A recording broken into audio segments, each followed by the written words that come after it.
Hello, everybody, and welcome to our Nerd Rage Gaming Locals. This week we are running a GLC Locals leading up to our GLC 1K this Sunday. I am Eli, this is Alex, Nice to see everyone. and we hope to have some good games today. Round 1, we're going to see Rafal versus Alfredo, and I believe it's going to be colorless versus fighting. So what do you think about this matchup, Alex?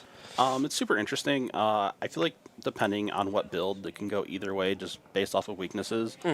What we saw last weekend with the full grip 3K is that colorless has strong legs to stand on, especially with the new 2 cannon card. So it's whether or not they can, build up their board and stream KOs is going to determine it. I know fighting can go pick off some easy KOs early game with like the Soul Rock Lunatone combo. So.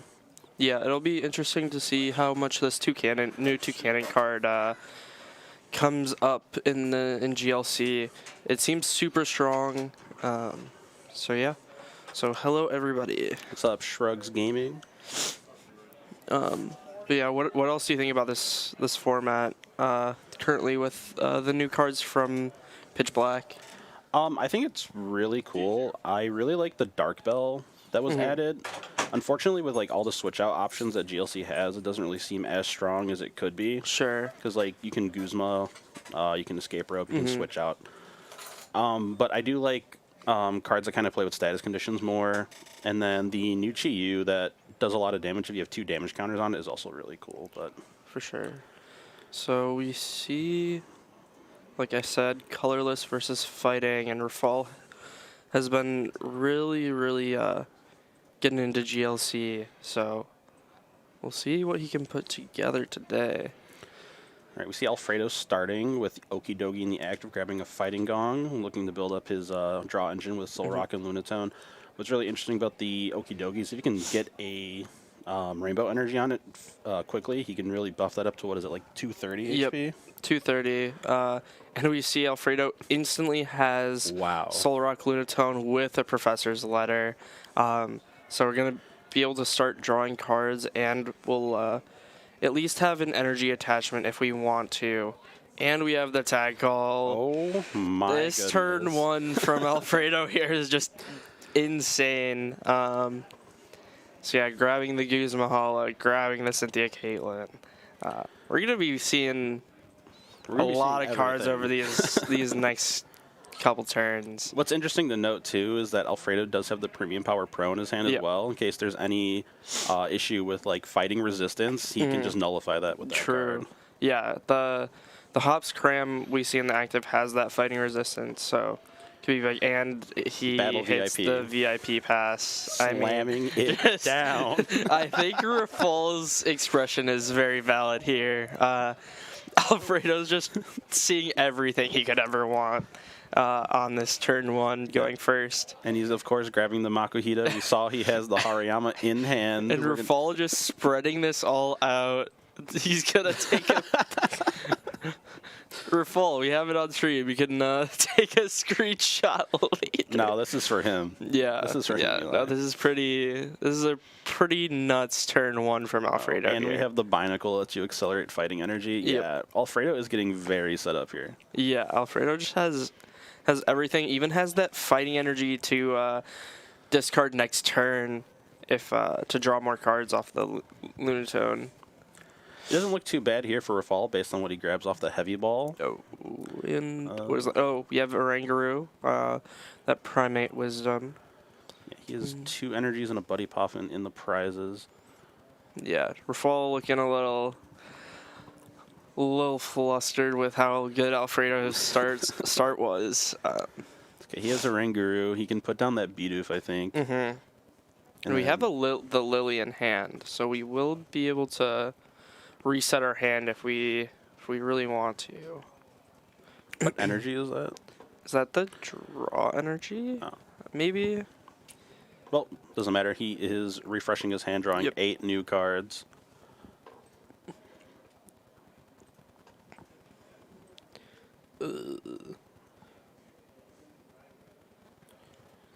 I'm trying to see what energy that was because I don't remember. It's not in the list that Rafal sent. Yeah, I'm just a little wary on the older energies. I wasn't sure if it was like call or capture. Well, he drew it again. I think it's draw energy. And then we have that Pick-a-Peck that's in the hand. So yeah, if he puts down that Pick-a-Peck, I feel like Alfredo's angle is just to immediately go into Hariyama to gust it up and take a KO.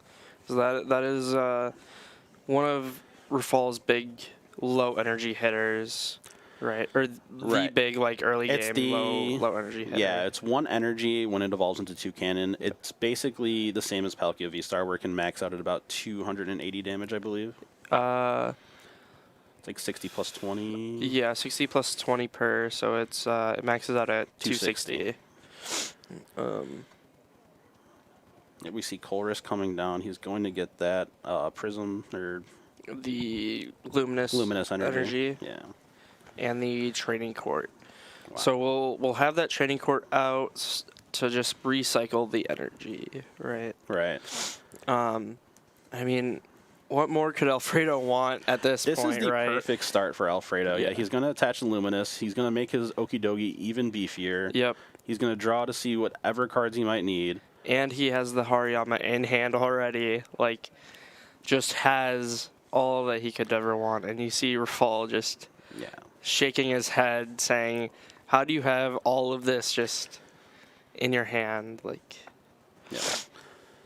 And we don't have to worry about the Hops Cramorant until a few more turns down the line because its attack only works at 3 or 4 prizes. Exactly. So Alfredo still has at least one more knockout before he has to worry about that Hops Cram, which isn't even knocking out this Okidogi. It's just so beefy. Yeah, no, that Cram's not doing anything. We have the Squovit. If we can get Bibero, we have a really good draw engine on board. But it looks like looks like Rafal has to just whittle his hand down to try to do anything with it. Yeah, I mean, we have a Cypher. I don't think we can get rid of enough cards in our hand to be able to draw with it off this Oranger, though. But he is stacking his deck with this Cypher, and we'll see what Rafal decides to grab. Just so many different options that you can grab here with it being a singleton format. See, he's debating on what other card to grab. Looks like the Fan Rotom for maybe to just attacker. Yeah. Start picking down at this Okidogi. Especially with that Pick-a-Peck getting knocked out so early. We're going to have some way. Oh. Right, yeah. He's resequencing. I was just about to say, with the Evolution Incense in hand, he's better off going into the Bibero. Yep. Yeah, so now we can Cypher. And what's interesting is that he can Squovit for one of the cards that he needs, and then Bibero for the other card, and another fresh 4 cards, which is really cool. How many cards does Rafal have in hand? Looks like about 2 or 3. Okay. So we'll see what order Rafal goes in. So we have 4. We have our Arven. Okay, we are Squovetting. And then I think Rafal did that in the wrong order. Yeah, I think he meant for the Fan Rotom to come up. Because then we would be able to see 1 extra card here. Or we would have been able to see 1 extra card off this. Oh, he instructed. Okay. Yeah. He instructed first. I don't know why I said Primate Wisdom earlier. Oh, you're good. It's the other. Yeah, that's the broken one. That's the. Yeah. But we're getting a quick ball, so we're trying to get set up to be able to deal with his Okidogi, getting this Hops Snorlax on the board. Looks like he's Yep.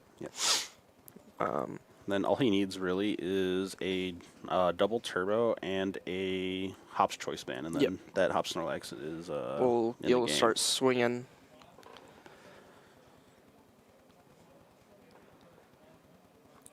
Hey, Cody Music, glad you can make it out here. And Shrugs, yeah, sorry we couldn't see you tonight, but hope you enjoyed the stream. Yep. So we see Rafal here take a swing at this Okie Dokie. Still has, 160 HP. And we just see Alfredo just being able to draw so many cards every turn. And now with that town map, we'll be able to grab exactly what he wants off the prizes. I like that that Rafal went in with the Fan Rotom to soften up the Okie Dokie to clean up with the Snorlax later. Yes. Also, the Snorlax does need a lot of pieces. I think, do we know if Rafal plays Postwick? I'm not sure. Okay. I'm not sure the exact numbers, but he might need Postwick and the Choice Band to be able to clean up the KO on the Okie Dokie here. If we're going in with the Cramorant, we'll need 2 damage mods. Right. So that would be the Choice Band and the Postwick. Yeah. Well, no, because the Hops boosts the damage. Because it does 120, and he needs to hit 160, so we need, like, the Hops Band and the Snorlax, or the Postwick and the Snorlax, so... I forget that the Snorlax also buffs Hops Pokemon. And I believe Snorlax does 140, so I think it boosts itself enough. Okay.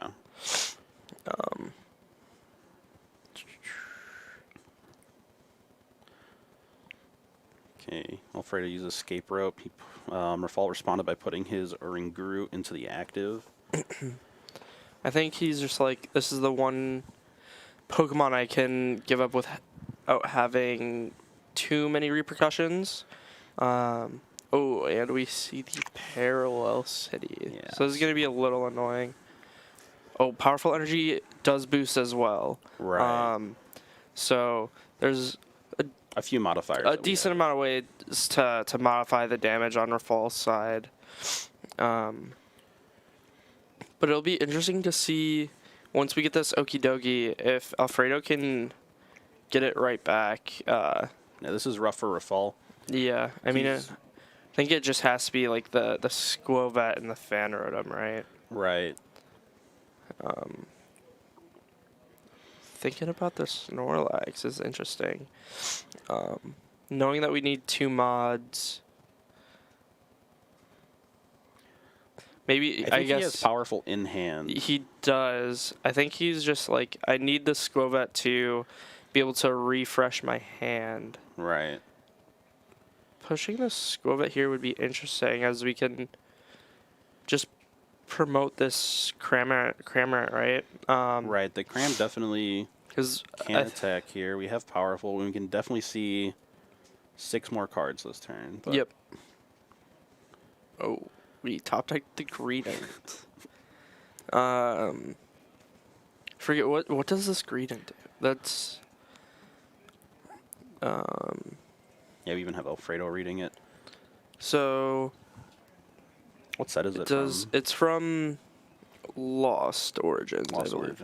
So its second attack is discard your hand. If you discard 5 or more cards in this way, it does 150 more damage, and it's a base 60. Oh, okay. So that is... So it would knock this Okie Dokie out for sure if he is able to discard 5 or more cards. Right, which we can attach the Ignition Energy to meet the 2 colorless requirement. And then we just need a bid for 5. It does kind of sting that there's a lot of good resources in his hand, like with that powerful energy and whatever he draws off of this Industrious Incisors. We haven't supported yet, right? Right. So we can VS Seeker for a Lilies here. To refresh the hand to 8. And then we have a couple cards to play with after playing this town map as well. Right. And just getting the full reveal of what is in the prize cards. Okay, we see him using that Lily's Determination. We're going to draw 8 cards. So hopefully they're not cards that Rafal is too keen on keeping, but hey, taking out this Okie Dokie will put him back on a good board position. I mean, yes and no. If Alfredo can just go right back into this Okie Dokie this following turn with that Barbarical setup. It's going to be hard for Rafal to deal with.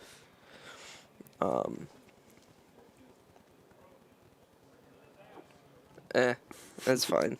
I just don't have to play GLC. I get to commentate. So yeah, I don't have to worry about Raging Bolt EX not being in GLC. We have Baby Bolt to fix that. Just play Baby Bolt and Dragon GLC. Exactly. Totally good. Yeah. Oh, also the trainer. Are you talking about the Parallel City, maybe? I don't know what other trainers Alfredo played on the last turn. But the Parallel limits, that blue side limits the player to 3 benched Pokemon, if that's what you're asking about. We rescue structure for 3 really good cards, including Yes. the Pick-a-Peck, so that can possibly be online as we see it being artisaned onto the bench. Yep. The one really annoying thing here for Roth is that he's gonna have to discard Guzma and the Hex off of this Greedent if he wants to get the knockout. Yeah, there's a lot of good resources in there, including Nest Ball, the double turbo, the counter. Yeah, there's a lot of good cards there going down. I mean, if Alfredo like KOs this Bibarel, it could be a little annoying for a fall. Right. Let's see how Alfredo can respond here. Mm-hmm.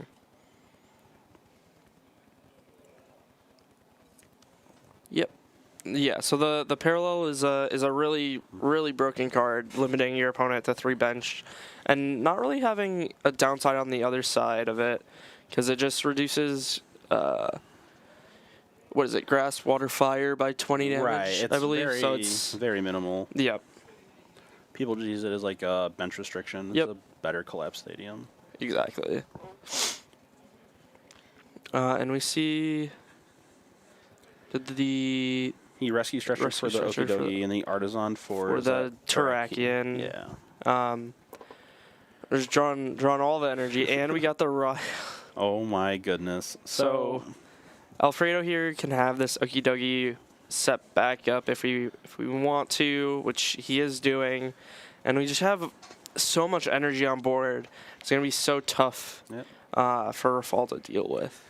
There's that other Darkness Energy, putting Okie Dokie back to a staggering 230 HP. Yep. I mean, the only way back for Rafal would be to, like, rare candy into this 2 cannon, and then we don't get any value out of this Hops Cramorant. Right. That's basically our only out here. Yep. And then we have that Terrakion kind of looming in the background, too, so Rafal's going to have to stream 2 big hitters to be able to survive this game. Yeah, and I mean, Alfredo was able to take the first knockout. His turn 2 was basically perfect. You have the full board and the Okie Dokie and the active, Barbarical on the bench already. And he's just able to string these attackers turn after turn while setting up his board for the future turns, even through any disruptions, right? And that's not to mention, we have 2 good attackers on Alfredo's side. He could also put up that Hariyama, which it's, pretty resilient too. What is that, 150, 160 HP? It has 150 HP, and the one thing is that it does damage itself when it attacks, right? Right. Okay, we have Powerful. We have Powerful and Muscle Band.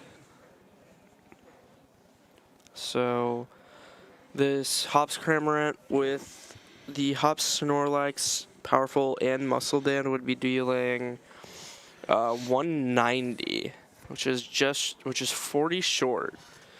If we want to commit everything, but Roth here would need to like Iono into Postwick and Hop's Choice Band to be able to knock this Okie Dokie out this turn. Which I think he might be going for, as we see the Muscle Band go on to the Wooloo instead.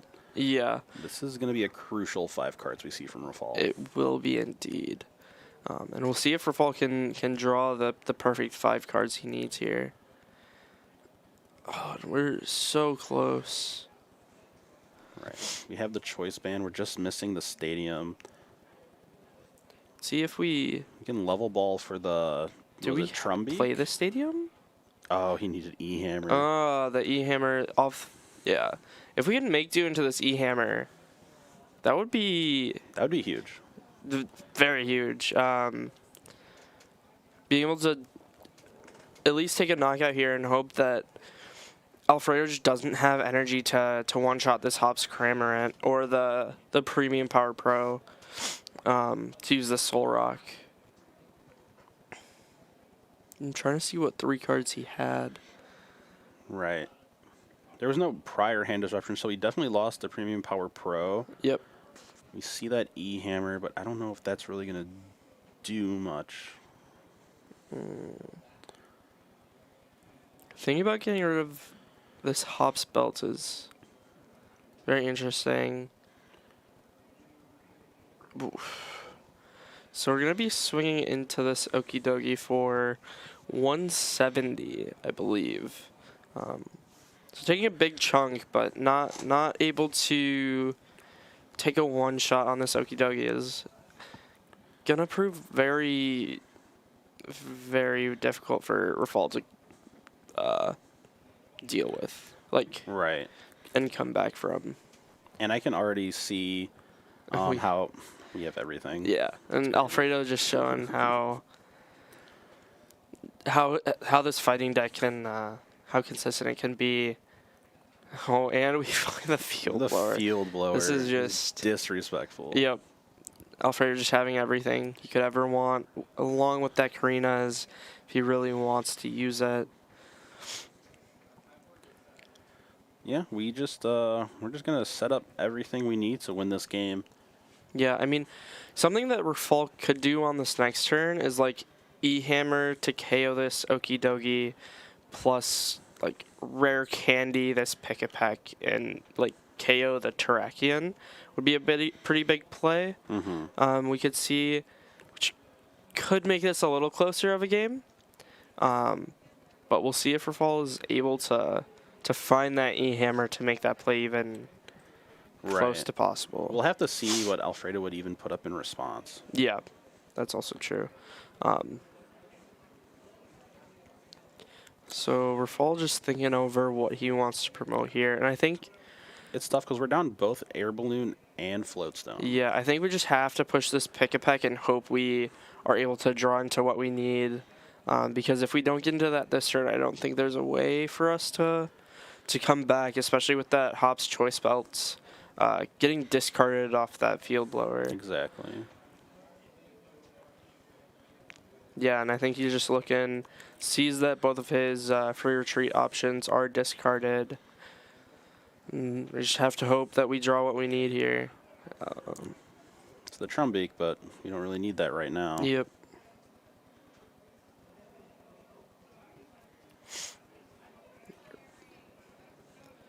So we have the Rare Candy in hand. We're just missing the 2 cannon. Right. I think Roth for 1 card is not the ideal position. So we have Scoop Up Net. Think that might just be getting discarded. Yeah. Off of this Make Do.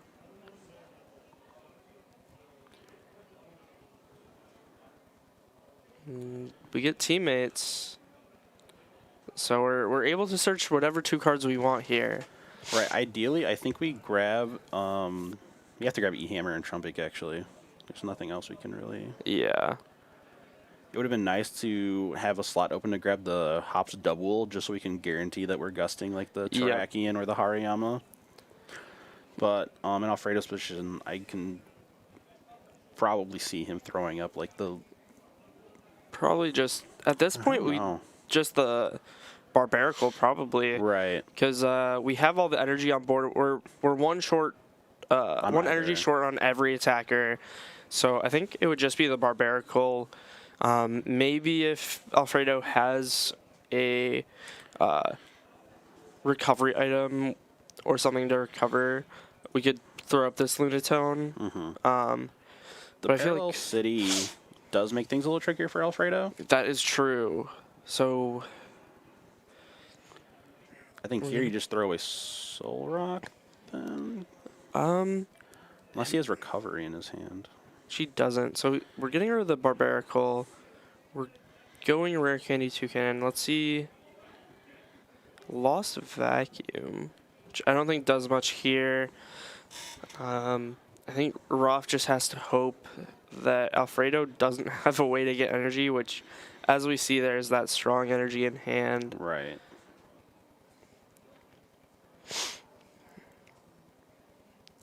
And after this turn, if this Toucan gets KO'd, I don't know how Roth is going to be able to respond.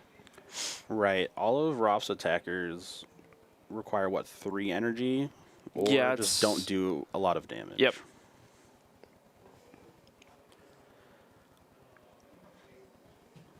We're taking the knockout. Yeah. Roth just deciding here what energy he wants to take, grabbing the jet so that we can push something into the active that can actually attack on this next turn.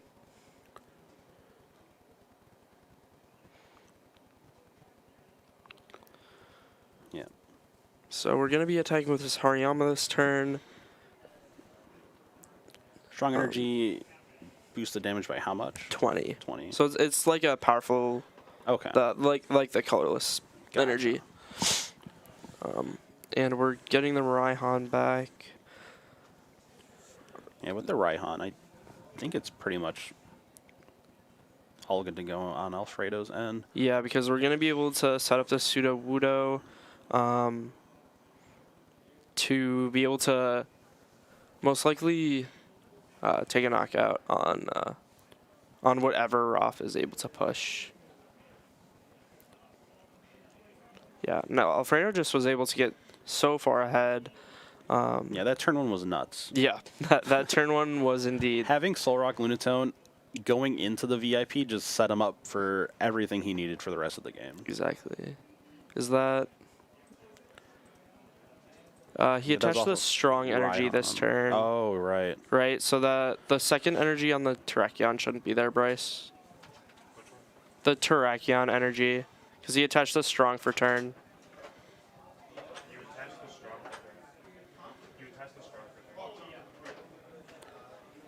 Yeah, I don't think it's going to matter, but just to make sure. Yeah. I think... Yeah, I mean, everything's set up. Yeah, I don't know can't what even- Rafal could go into here to be able to, like, even knock this Hariyama out. Oh, the recycle energy has to go back to the hand. Yeah, because we can't boss stall anything. Everything has energy. Yeah, we're just going to have to draw to see what we have.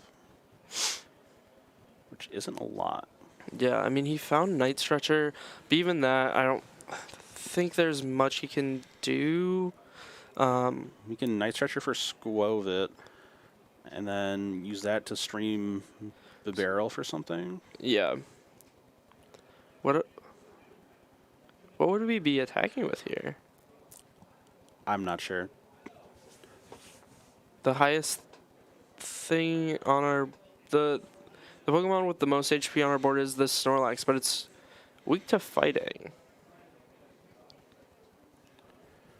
And with that, we...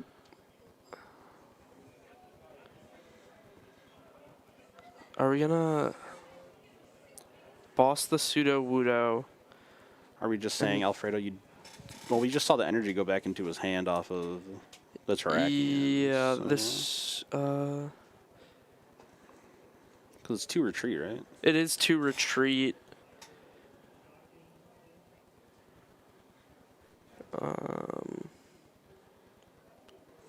I think... Because Watch and Learn is if your opponent used an attack. So maybe Rafal is just. But even then, this Hariyama can just come back up and take the knockout. If we had something like Gravity Stone. Yeah. But so we don't have that here. Oh, the reset stamp is the next card. So yeah, we see Fighting take round 1 over Rafal playing colorless. I mean, we could just see there, just being able to stream attackers is just so important. Right, Rafal being behind the ball kind of is what did him in. Yep. And then here we have Ryan and Alec playing water versus colorless. We see Alec ahead by 2 prizes here. Yeah. Is that just a signed card, I'm guessing? Yes. Oh, okay. The Palafin, I believe. Yep. So we're on to Ryan's turn here. Playing that Arvin. We have the Frostmoth set up, but we'll see what he goes into here attacker wise. The Snorlax having 70 HP left on it. Oh, but we are under Hexlock. Right. So, are there any attackers in water that are very low energy? I believe the Palafin is 1 energy. Okay. And it does a lot if it switches into the act of that turn. Gotcha. Let me...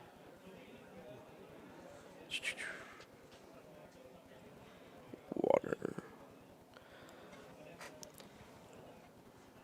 I know most of these Pokemon, but not all of them. So if this might be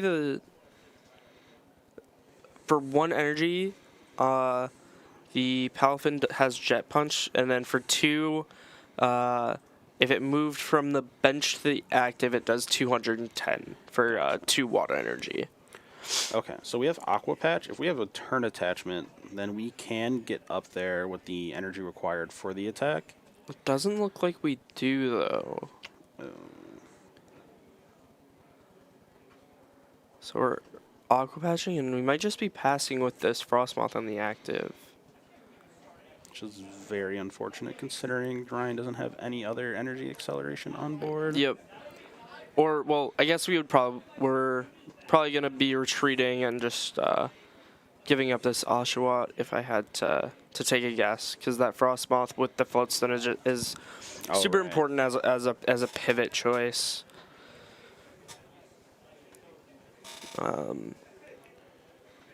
We see the Inteleon for next turn, but unfortunately we just don't have much here. Yeah, it's just a pass. Yeah, and Alec's going to be able to go down to 2 prizes this turn.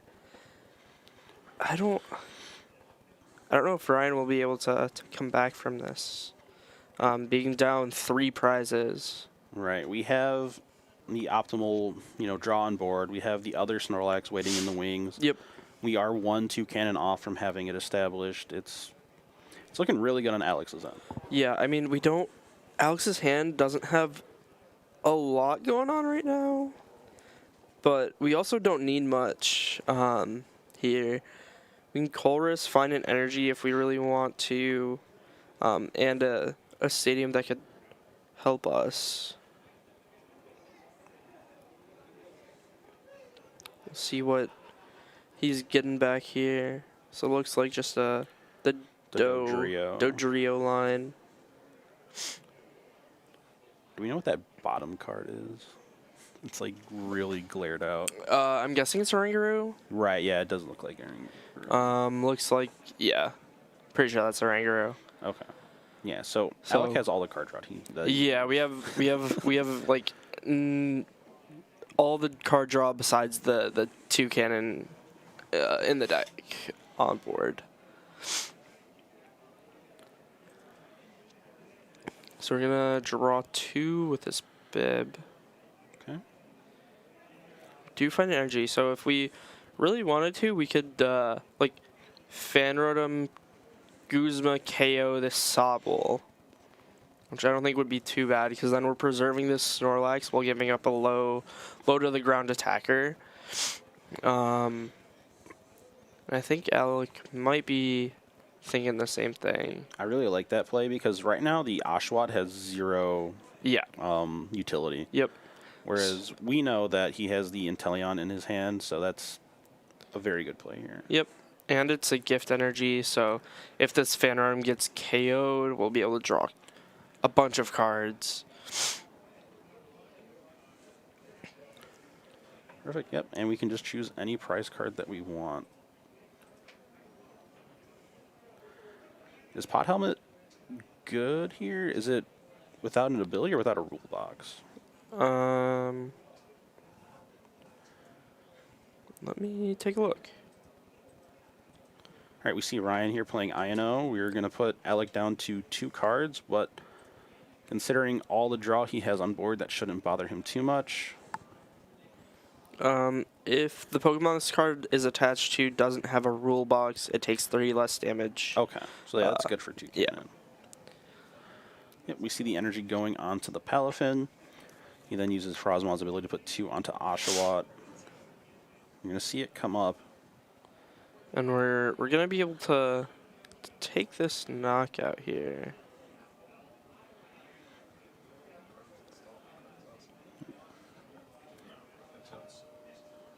Huh. Oh. Oh. Alright, so we see the knockout come out. Alex is gonna be able to draw 7 cards, or 5, up to 7. Right. Just see a million cards and throughout this turn. If It's all the good ones, too. yeah, it's all the good ones. We have the parallel, which could We also have Lost City, which... yeah. If we're able to good. Lost City this Palafin, actually no, because we have the this Palafin has the splash energy. So Right. it would go back to hand, I believe, first. All right, so we have the 2 cannon. And then Alec's going to opt for retrieval. So we're getting the triple excel and the draw energy, it looks like, or the draw and the gift. Being able to reuse that gift and just like keep drawing to 7 is on your attackers is so Very good. Just constantly refresh your hand. I would like to see this field blower come out to get rid of both of the tools on the support Pokemon. yeah, the retreating tools that we have on board. So we do see that come out. Oh, and we're getting rid of the Brooklet Hill. Which is interesting, considering we have 2 stadiums in hand. Yeah, I think I would like to just have seen one come down. I think. Yeah, because we're playing this parallel anyways, so Right. just get rid of this U-turn board. Make it just that much harder for Ryan to get into attackers in the future. Okay, and we have the energy. Yeah, so see that we're getting to draw 1, and there's the gift energy. Insane. Oh, is that the Porygon? Oh. Oh, U-turn does go back to hand. That you are right. My brain completely forgot about that. Yeah, so Yeah, it didn't U-turn matter. wouldn't matter. Yeah. Correct. Yeah. So yeah, then it's better to just leave it on this Octillery. We take the knockouts on the Palafin here. Does the We have Echo Incense and Rare Candy. We can get the Samurott. the Palafin had the splash energy on it, right? I think that's what it was. Oh, he. Oh, the Splash Energy went to here. What was? Does the Samurott?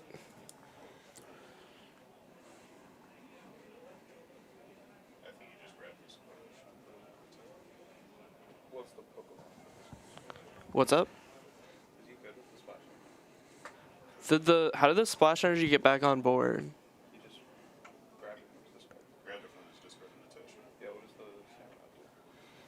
Samurott lets you switch out once per turn. Splash Am I- Energy. Yeah. Yeah, the Pokemon goes into your hand, not the Splash Energy. Yeah. How does Splash get back on the board? It's the Pokemon. It's the Pokemon, not the energy. Well, it's the Pokemon that goes back to him, not the energy. Yeah. They don't know. Okay. This is why you should read your cards. This is why we everyone. need to read our cards. And Ryan realizing that he's probably been using that wrong for a little bit.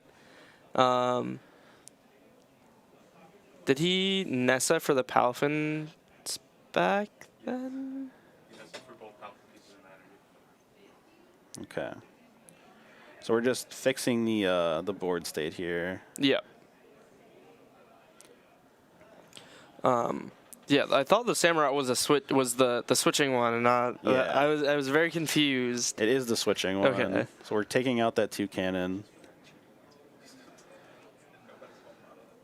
We're changing what prize cards we take. I think at this point, Ryan.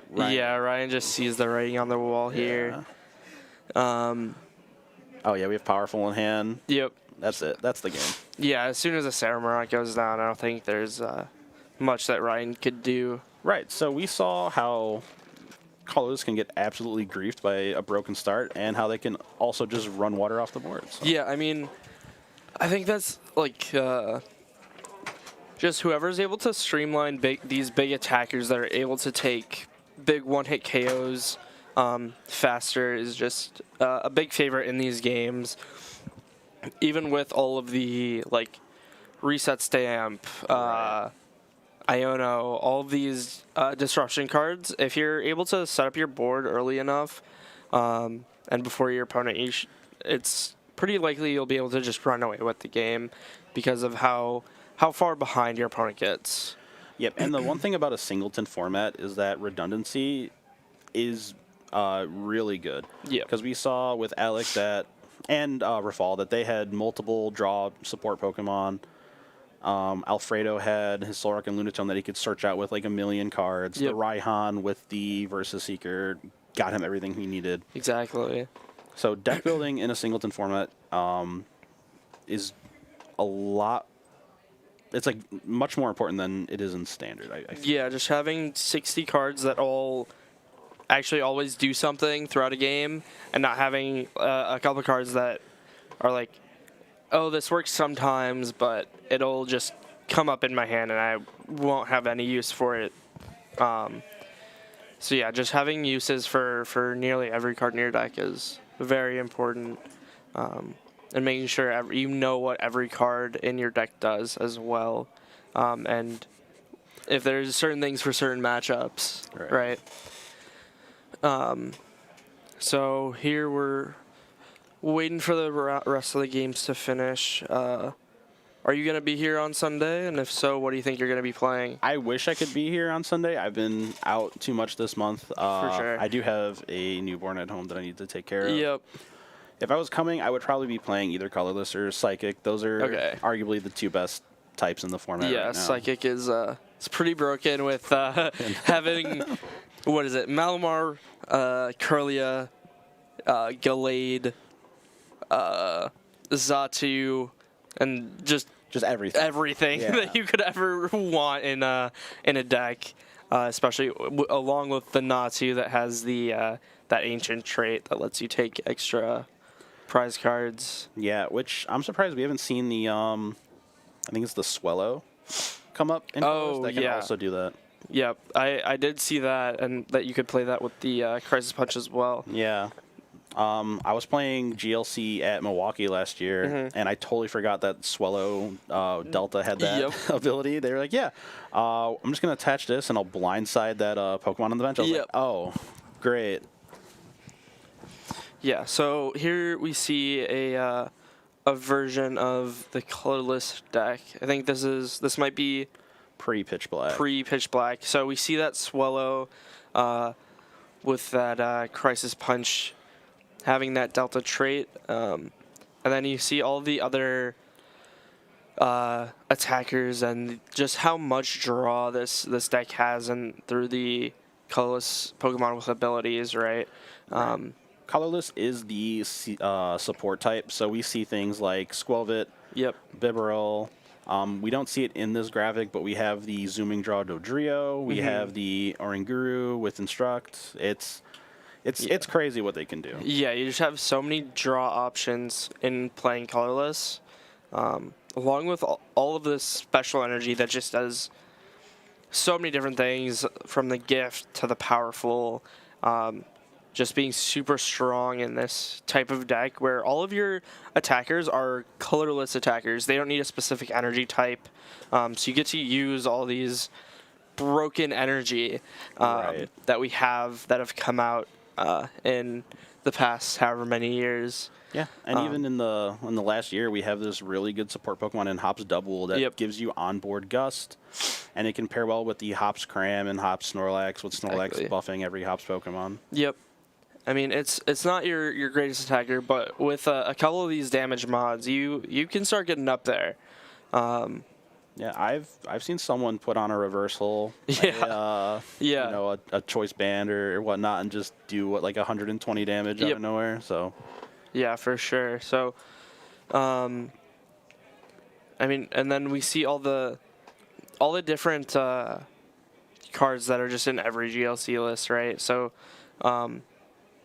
yeah, we get the all the different retreating tools, the Via Seeker, and all the staples in this format.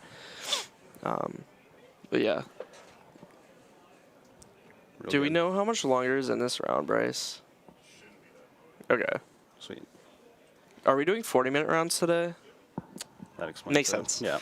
That makes sense. Is that going to be the same thing for Sunday? Imagine. Probably. That's just the standard. Yeah, that's the standard for GLC? Okay. What else are you looking forward to with this Pitch Black format? Do you think there's anything big besides this the 2 cannon line? I'm a big fan of Excadrill. I know that it's like kind of in a They're in time, I think. They're in time? Okay. Yeah. Outside of GLC, I'm a big fan of Excadrill. I think the deck has a lot of potential. I just don't think that we have the ideal 60 lockdown yet. Sure. My one thing with Excadrill is just like you have no onboard draw.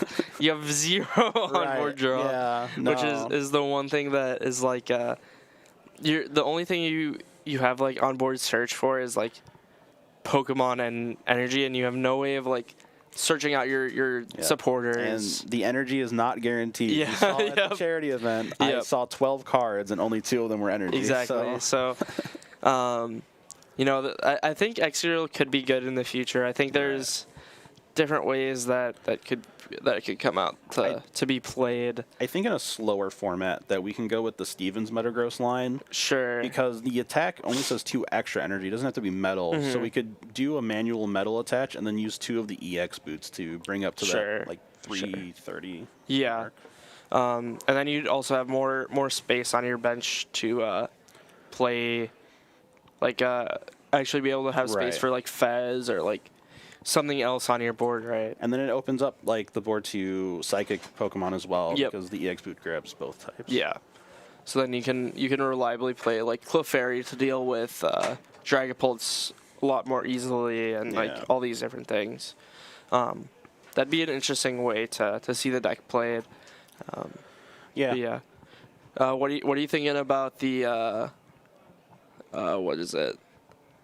The Delmise stuff. So people are calling it the new Lost Box, but it has like 1/10 of all the cards Lost Box had. You have the like 4 Pokemon lines and Gwyn. Yeah. I mean, like, I think it could be good. I don't think the Delmise, like pure Delmise, is the way to go. Though you just don't do enough with it. Right. I feel like if they make more hide and sneak cards, that it can be a real archetype. But right now, it's just kind of like a cute single prize deck that can get ahead early, but then kind of just lose to bigger Pokemon. I think people haven't explored enough with the spread way of building it, which I think I think that version of the deck could actually be pretty decent. Right.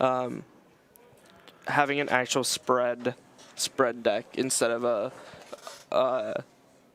like I'm just purely attacking with Delmines and doing 170 damage a turn. Right. I think the main thing with this format is that everything's gate-kept by H-block cards. Yeah. So, like, the hide and sneak spread variant is gate-kept by, like, Mist Energy. Sure. We have all these cool, like, fighting decks that are gate-kept by Grass. Mm-hmm. And then the whole format as a whole is, like, in a chokehold by Dragapult. Dragapult, you know? Yeah. And I can't wait for Dragapult to leave. Right. But that's me and my opinions. No, people complained about, like, Gardevoir last format, but, like, dude, at least there were, like, counters, and it wasn't so oppressive. That's fair. I think Azul said in, like, his latest podcast that he was just like, yeah, at this point, just print, like, a basic Pokemon with one color's energy that says Nuke Dragapult. That would get it over with. Yeah, I mean, Clefairy is as close to that as I think we're ever going to get, but it's just so low HP that it, like, doesn't matter. All they had to do was make it 210. If it was 210, it'd be so good. Well, I know there's, like, monkey shenanigans. But I think it would have needed to be, I think, like, even 210 isn't enough, I don't think. Yeah. Oh, do we have our next game set up? Sweet. Cool. Who are we seeing? Ryan and Ben. Okay. Do you know what they're playing, Junior? Colorless Psychic. Okay. So we're seeing a lot of colorless today. I wonder why.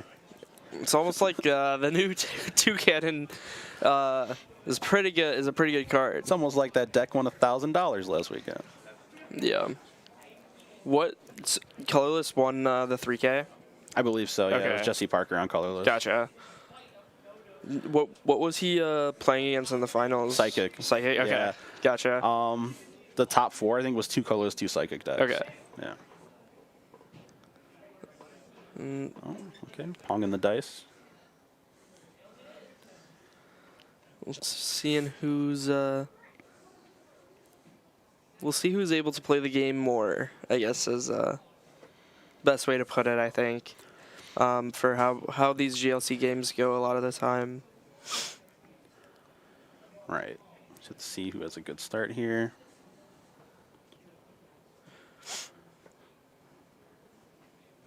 And we see a mulligan on Ben's side.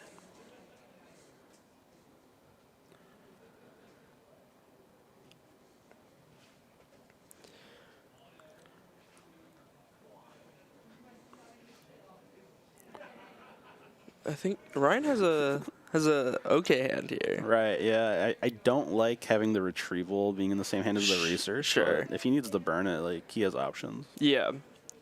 Especially with all the Malamar, you're like kind of fine with getting that energy in the discard early. Ben has the Rotom off the start, which is very nice. Yeah. This is a much better start. And we have the Make Do. Okay. So Ben will be able to have a pretty good turn one here. Getting that Minchino, getting the Bidoof. Yeah. And the pick a peck if he wants.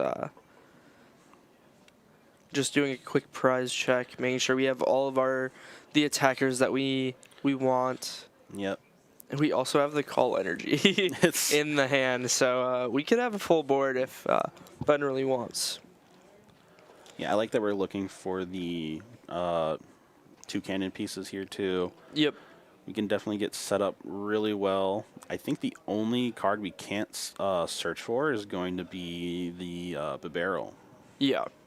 So we're searching the middle evolution because we're gonna be able to use that call energy to find the pick a peck. Oh, and we're getting the Wooloo instead here. It looks like. Which I can see the reasoning behind it, because with such a large hand that Ben has, we can't really make much use out of the Bibarel. Yeah. So we're gonna be grabbing the Oranguru. Let me see. Just Oh, we have the Pick-a-Peck in hand. Oh. Okay. Wow. Okay. So, yeah, like I said, we have the full board, and we're just a stadium away from being able to start swinging with this fan rotom next turn. And I think Ryan might have drawn the psychic energy that searches for your telepathic. the telepathic off of That's huge. the mulligan. So we're gonna be able to see some Pokemon come down and start setting up our board before we use this professor's research. I like that we're also grabbing the Mew. Yeah, just being able to have something on board that through this early game will help us play the game. Grabbing this Ralts as well. Ooh, thinking maybe not grab this Mew. Interesting. Monkey Dory, okay. Maybe thinking we're gonna need to start moving some damage over throughout most of this game to help with dealing with things. Okay. So we see the town store. Okay, we're putting the cape on Ralts, which you can see Ryan prioritizing. Mm-hmm. I guess maybe we're just grabbing this Monkey Dory so we have something to retreat into that can't get KO'd by this fan rotom. Right. And then grabbing the Lux Cape so that we can't get escape roped or something like that for an easy KO from Ben on this next turn. Yep. It's going to be interesting to see what Ryan decides to do here. Yep. What was... Ooh, Iono, okay. I didn't see that in his hand. That's a good option. Yeah, it's nice being able to save that retrieval for later in the game. Hopefully be able to find more of these setup cards and more of these basic Pokemon on Ryan's side.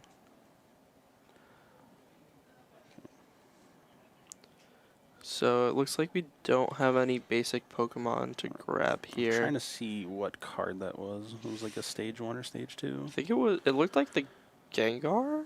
Okay. Maybe? Yeah, it's hard to tell without lists. Yeah. All right. See if Ryan has any more moves here. Debating playing another card. Going with the Frillish. We're going to retreat into it to soak up damage from the fan rotom. Mm-hmm. And that's a pass. Okay, we'll see how Ben can respond to that turn. He has a million draw cards in his hand, so nothing to worry about.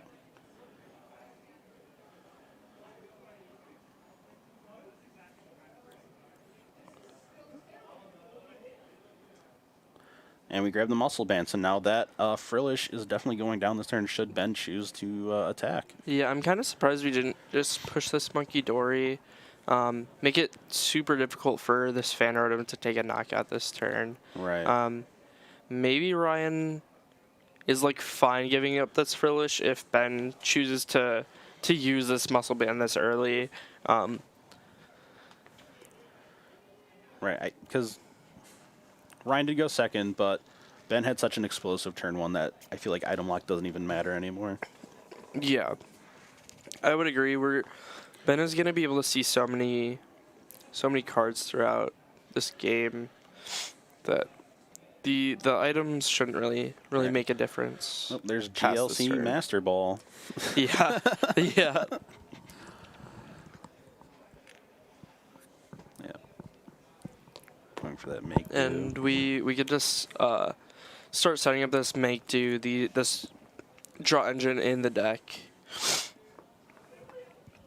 One of the many cards, as we said earlier, that just let you draw cards and play the game. Let's see. So we get the. Yeah, we have. It is Thursday. And then hello, Abby. Nice to see you here. I don't know if I like the parallel city going down. Yeah, it seems pretty early, especially with There only being 3 bench Pokemon at the time. yeah. I feel like we want to save that to force Ryan to make harder decisions, in what he wants to discard and Right. throughout the game later. Okay. I would really like to see Ryan's hand to see what he has to work with here, and see if he's able to start setting anything up. We're grabbing that Inkay, Getting the dark on the monkey. and then we're gonna see this end come down. It looks like, yep. Putting Ben down to 5 cards here. So both of Ryan's, or 2 of Ryan's supported disruptions are already gone for the game. And pretty early it feels like. But Right. End's not really a card that I want to use at Yeah. 5 prizes. yeah, I would agree. But, hopefully can get the cards that Ryan needs to get rolling here. hmm We do have the Curlia, which is good. Yep, we're gonna get that draw engine started. We see that Buddy Buddy Poffin come if we really want to use it.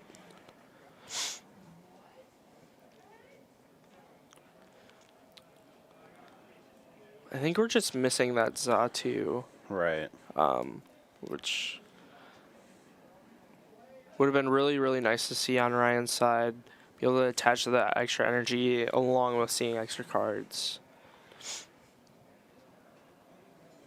And we just see a pass here. So if Ben doesn't take a knockout on this Monkey Dory, it'd be interesting to see if he chooses to just pass or not, limiting the damage on Ryan's side of the board. Right. What options does Ben have right now to knock out that Monkey Dory? Would it be like Rare Candy into 2 Cannon? Or? I think it would have to be Rare Candy into 2 Cannon, which we see Ben does have the Rare Candy. However, we've already used our Pokepad, so we don't have the Pokepad for the 2 Cannon. But we could just grab like a Ultra Ball for this 2 Cannon if we want to take the knockout this turn. I mean, Ben has to feel pretty far ahead if he's able to take this knockout. Right. Yeah, Evolution Incense for the 2 Cannon. Yep. Going into it. I feel like 2 Cannon, like, this early is also such a strong Pokemon. Yeah, it's beefy enough to where in the early game it can't be dealt with that easily, especially with the board that Ryan has currently. Yeah. How much does Buddy Catch it? The Glades attack do? Do you remember? Is it a good? It's kind of. I think it's like 3 energy for like 150 or something. It's not too stellar.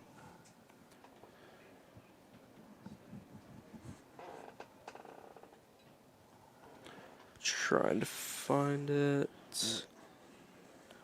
We see Ben going for the Squovit into the Oranguru, drawing one with 2 Cannon. 4 fresh cards. For 3 energy, it does 160. Oh, okay. I mean, so if we're able to get into it, we can knock out this 2 Cannon. However, I don't know if we'll be able to get the 3 energy necessary. yeah, that's a lot to ask with no energy on board. Yeah, well, it might be possible. We have the Floatstone, we have the Patch, Right, okay. and the Malamar. Malamar, Floatstone, Wondrous Patch. Okay, we might be getting there. And we're going to be able to Refinement, see 2 extra cards. I believe the Buddy Catch is in the hand already, if I'm not mistaken. So we just need that Zatu then. Yep. Okay.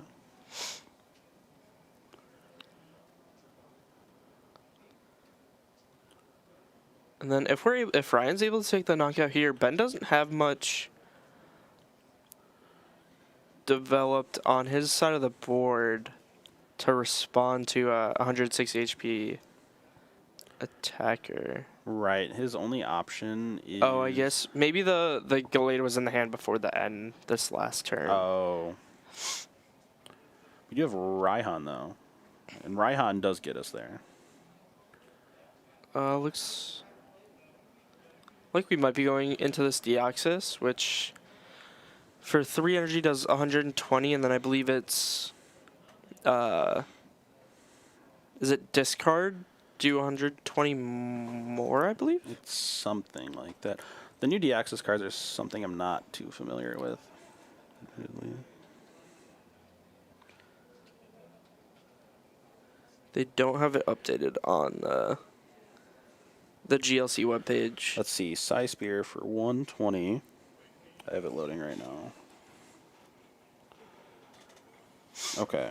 If you have 2 extra energy attached, it does 120 to a benched Pokemon. Gotcha. So it's just a flat 120 damage, and I think Ryan just wanted to get the extra search here.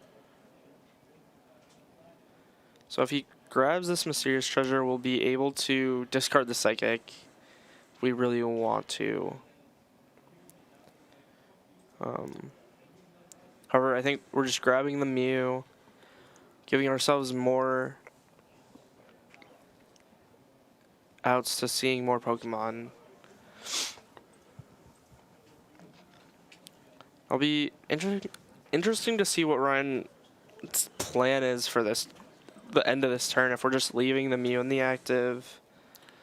Ooh, okay. And we get the Parallel. Parallel City is huge.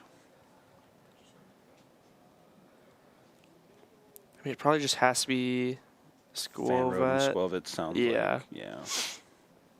There's like too much invested on the Wooloo right now to toss it. Yeah, we have the band and an energy attached already. So maybe it looks like Ryan's just going to be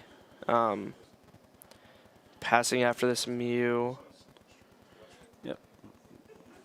Whiffing on the Mysterious Tail. It's unfortunate. But there's not much else he can do. Yeah. I mean, Ryan's just off to a pretty slow start into comparison. Been able to get the turn 2 knockout with that Fan Rotom into this turn 3 Toucannon to start doing massive damage. I like that Ryan opted to split the energy, putting one on the Curlia as well, so we're not going all in on the Deoxys. Yep. We get this town map, being able to see what we did at prize. His prize didn't look too bad for Ben.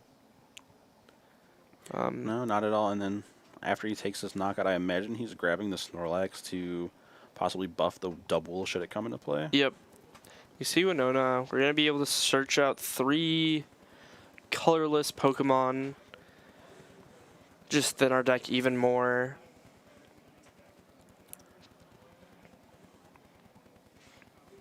And if we have a stadium, we'll be able to just make our board so disruption proof going into the end of this game.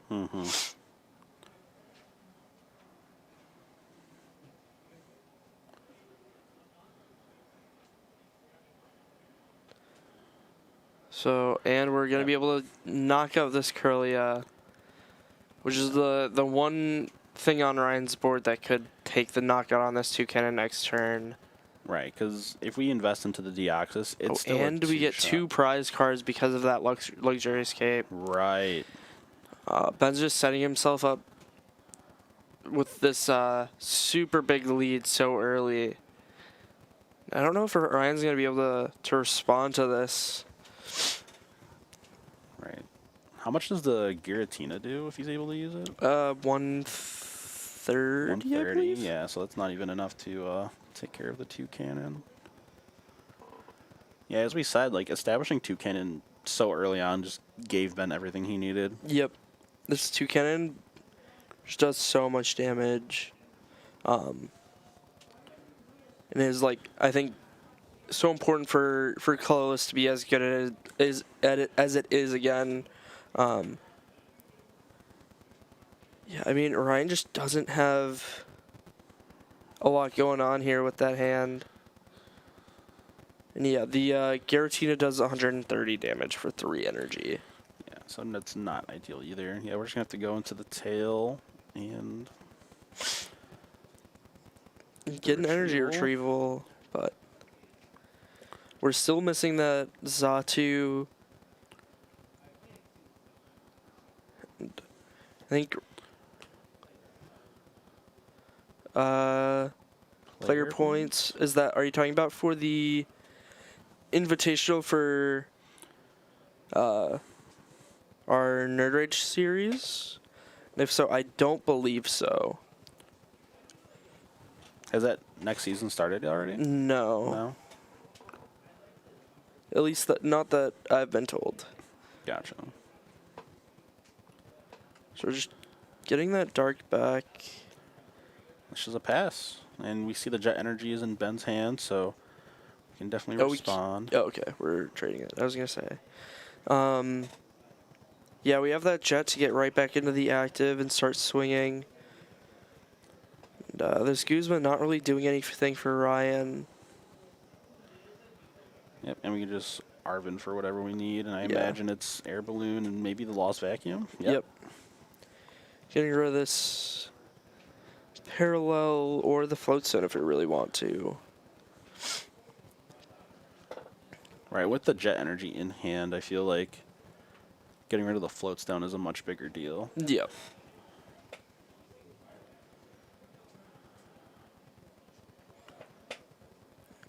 Ben just has a massive hand. Okay, so we're getting rid of that parallel, letting us put that Bidoof into play, along with his Hops Cram if we want to, giving us a 1 energy attacker if this Toucannon ever gets knocked out. Right. The only thing about the Hops Toucan is that I'm not a huge fan of it, given that Ryan still needs to take 2 knockouts before it's even online. Yeah. I mean, but we're just so far ahead that I don't think it ever really matters. Yeah, I mean, this game just looks cooked. Yeah, it's a little rough there for Ryan. Even if he does get something good off of the mysterious tail here, I can't imagine he's able to string something that will put him in a good position for next turn. Yeah, and here we see the Mew finally finding that Pokepad, which would have been nice a couple turns ago to find that Xatu. I think Ryan's just looking through his options, seeing if there's anything he could do. And I mean, the Toucannon will just be able to come up at any point and take the knockout on anything that Ryan is able to put up.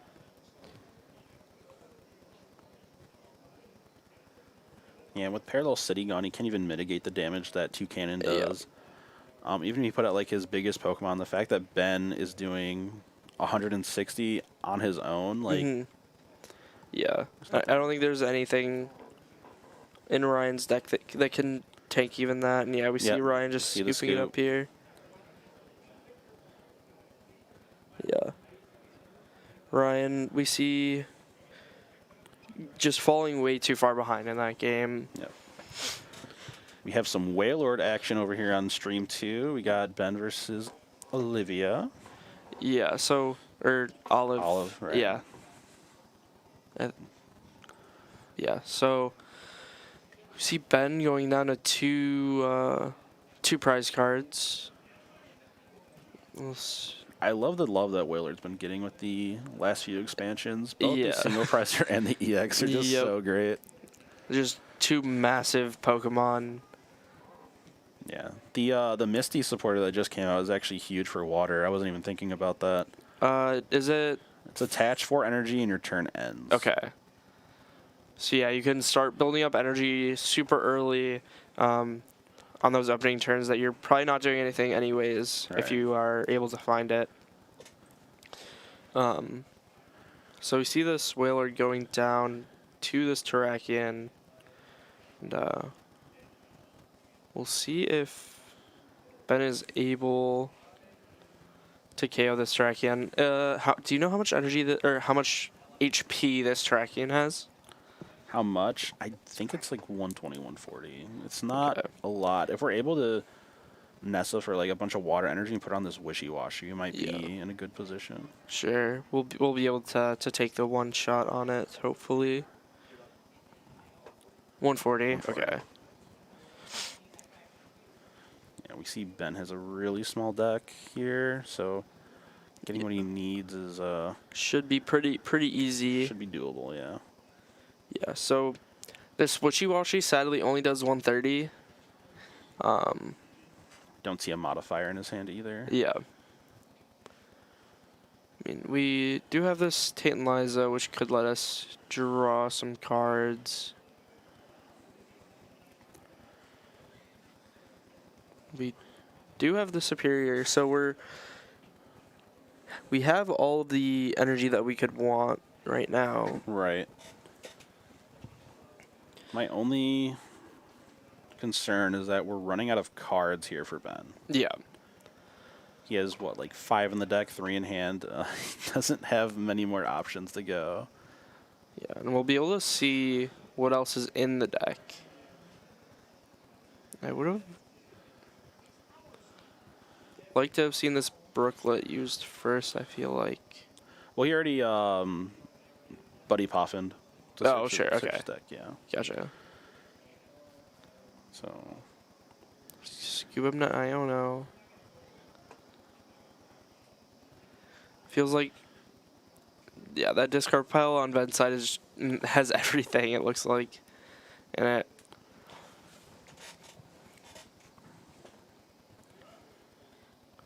So we see the Iono come down. yeah, Ben's just going to see the rest of his deck minus 1 card, I think. Yeah, so I wonder if we're just going to be taking this 2-hit KO on the Terrakion, and hoping that's enough here. Well, the good news is if we're able to return KO this Wishy-Washy, that we can just get everything we need back with Nessa. That is very true. Yeah, Nessa can just find whatever Pokemon we want to attack with on this following turn. Which, I don't know if the, was it the Delta Articuno's in there, but if we can swing that and Olive doesn't switch out that Terrakion, we're almost guaranteed, like, yeah, we the just game here. have a game at that point. So we have... I wonder what Olive has left in deck. And if this Karina or Skyla can find enough for us. Because this Watch and Learn is doing 150 if we copy, or if we want to go into that. Right. Or we could do 170 with this Okidogi. I wonder if we have Muscle Band left or not. Or I guess Premium Power Pro.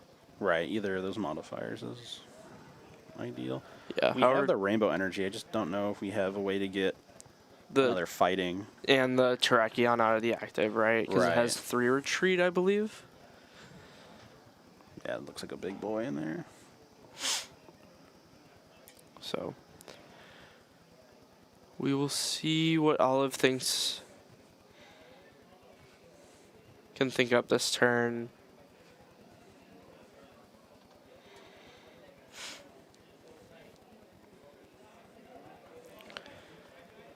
And Olive just taking the time, thinking of anything that they can do here.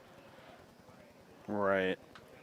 I can see them going for the play of maybe just burning that Rainbow Energy to get Terrakion out of the active. Protecting us from that Articuno.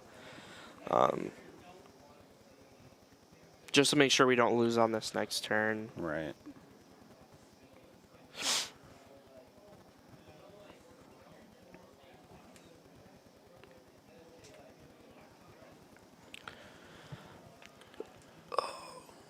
Taking a very long time here. Right. 3 supporters in hand and don't want to play any of them.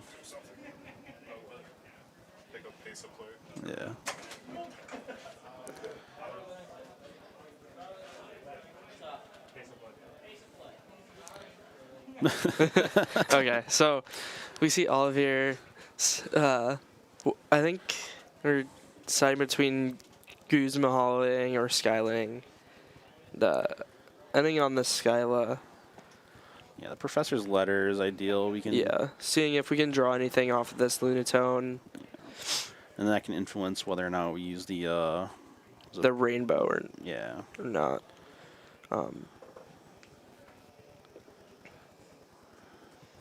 Because we do have the Barbarical, which can get us that extra. Right. And I think with the Premium Power Pro, we can take the knockout with the Sudowoodo, if we want to, which I think we will see Olive doing here.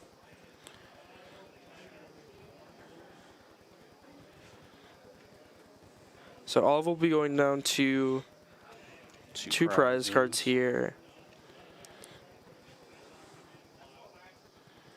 All right, we got to see how Ben can respond. Yeah, we have the Nessa to get whatever attacker we want and some energy that are needed for it.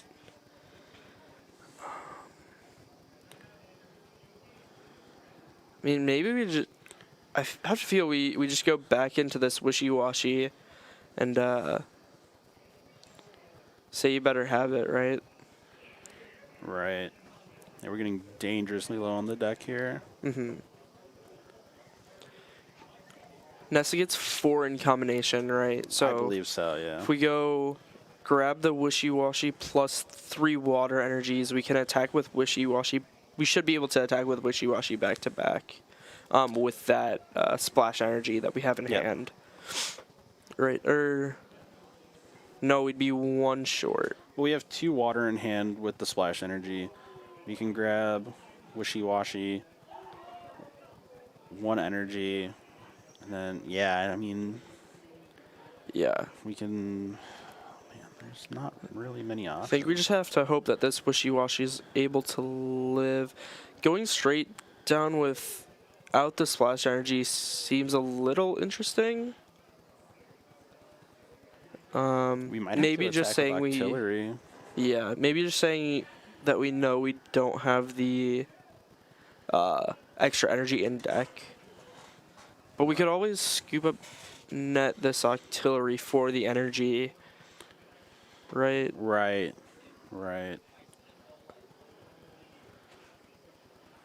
So we're going into this Wishy-Washy, taking the knockout and just saying, can you deal with this Wishy-Washy? If not, I should be able to take it as long as I have an out to this Okie Dokie.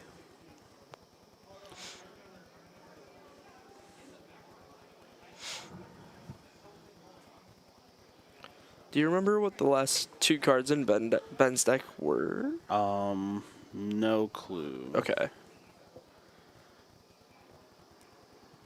feel like we're about to see them, though. Yeah. Okay, so see it go down 1-1. Tate and Liza. I mean, we're probably just swinging in here and say, hope that you don't have the gust or the damage mod. Right.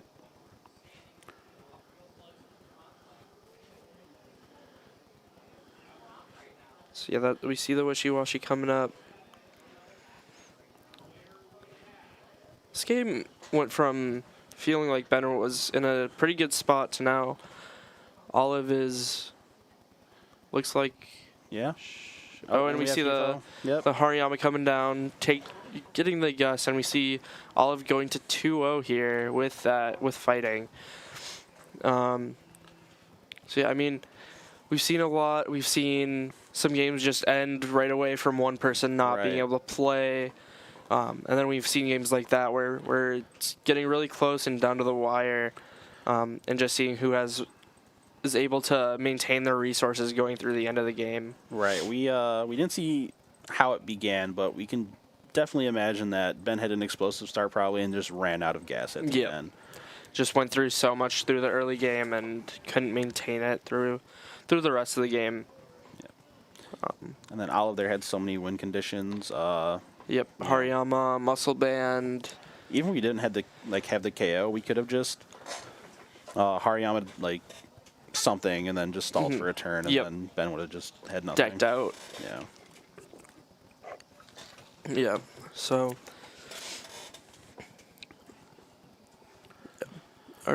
Do you know if they did the giveaways for these last week? Did you want to do those today, Brian? Sunday? Okay, cool. Nice. What are you looking forward to seeing this Sunday from if you're going to be watching at home? I'll definitely tune in. I'm not sure what my plans for the weekend are exactly, but I'd love to watch the stream. I'd like to see a deck that isn't psychic or colorless or fighting win. But sure. I know that's a lot to ask. Yeah, I wonder how much of the other decks we'll even see, because those three, from what I've seen, feel like they're just the best decks to play, and I feel like a lot of people, especially in a format where it isn't played a lot, just gravitate towards what are some of the top 3 decks, and I'm just gonna pick that up and play it, right? I'd like to see something from Lightning. The new Manetric is really cool. I know it gets gate kept by like all the basic decks. Like I know, you know, there's a bunch of basic attackers in colorless and psychic and fighting. So yeah, I like the metal deck. Seems pretty interesting, especially with the Archidon being figured out. Yeah. I mean, even if you don't have a solid deck, there's a lot of resources you can use that to look at the different decks, especially since the 3K just happened from Full Grip, that are just like really solid lists to pick up and play. And even if you don't have a solid deck, come stop by and play some games, if anything. Yeah, what's nice about GLC is that with the standard format being kind of power crept, that most of the playables are like Sword and Shield on with like a few, you know, XY black and white cards. Yeah. But there's so many newer cards that are so good that like there aren't too many expensive cards that you have to pick up and find. Right. The most expensive ones are usually just like the staples, but once you have them, you can put them in any deck, like your Float Stones and your Versus Seekers and whatnot. Yeah, and your tag team supporters and tag team cards. Makes sense. Junior, did you want to commentate? Do you want to come and commentate this next game? Okay. So here we see a pretty standard water list. I don't think this deck gained much from the new set, right? No, yeah, I think besides the maybe the Misties. Yeah, the Misties is the only card I think that would be added from the recent sets. Other than that, the Whale Lord was that from like Journey Together. Yep. Yeah, that's like the newest card. Yeah, and then we have this Articuno, which is a pretty big card, letting us, if we're unable to take a big one shot, use it to get back in that prize trade, right? Yeah, you can even like, if luck's on your side, I think it maxes out at 120 with the coin flip, so you can still KO something. You see like 110 or 120. I think it does 40 for each, and you get 3. Yeah, flip flips. 3 coins. Yeah, I think it is 40 for each. So I believe it maxes out at 140. Yeah. 140. Okay. Yeah, we have other great cards like the the Crown Zenith Kyogre. Yep. And then we have Baxcalibur and Frostmoth for energy acceleration. And I think the best non-draw engine in Expanded would be the Inteleon engine. Like the Shady Dealings does so much for you. Yeah, I mean Shady Dealings is such a broken card. Being able to search on the Drizzile, just search out an item card or a trainer card, and then on the Inteleon being able to search out 2, just finding whatever you need for, 2 turns back to back. Right. To just play the game and set you up for the future, however you need to set up. I can't find this Articuno. Yeah, we have such strong water support cards too. Like we have Nessa, we have Irida, which, as you might know, Irida can get you any 2 cards if you're the right person. I don't know about that one. Yeah, so Tri-Edges, flip 3 coins. It's 20 plus 40 more for each heads. So yeah, it caps out at 140. So if you're lucky enough, you could be rolling 3 heads and knocking out. It's happened. Very, very true. It can happen. Yeah, so, and then we see Tropical Beach, Broken Hill, Viridian as the stadiums of choice. Just being able to help us set up and play the game. Oh yeah, I forgot about that new beach stadium. That's also the new beach. Oh, and then we let you switch out. Yeah, the surfing beach. With if we play the Palafin like Ryan was, could come up pretty big, and it's just a free pivot for as long as it can stay in play. But yeah. I don't see it here either, but I know like the new water special energy, I think it prevents either effects of attacks or like statuses. I believe it's statuses. So if doesn't come up often, but like, you know, confusion or for Monkey Dories and whatnot in the format. I believe it also recovers from a special condition when you attach it.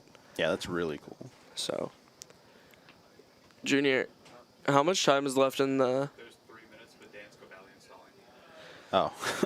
So Dan is playing metal. Yeah. Okay. Sick. Wait, but Kabalion takes a tournament in between. I don't know what's going on. It's like nothing's happening on that board. Sick. But what's he playing against? My dad. What's your dad playing? Oh. Interesting. So we'll see how long this Kabalion... There's only 3 minutes left. Yeah. What record are they at? 1-0. Okay. I mean, I would love to see some metal. Yeah, if Dan wins, we can definitely get some metal on stream. Yep. So yeah, Junior, you want to come me up for a bit with Alex?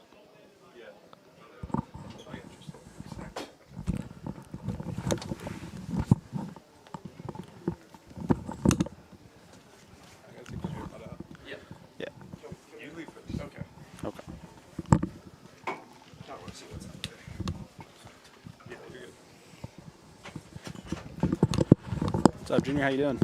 I'm doing great. I've been doing a whole lot of nothing. Dude, I've been chilling. Just chilling. I've been enjoying my night. All right, man. How come you're not playing out there? I don't like GLC. That's fair.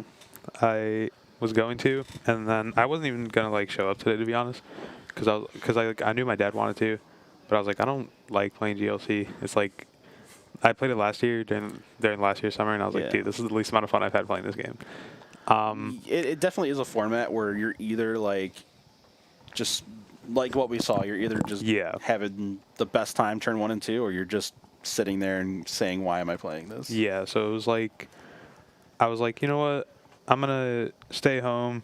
And then this morning I woke up and I was like, I'm going to hang out with Alec. So I hung out with Alec. We showed up at like 2:30. I hung out with Alec.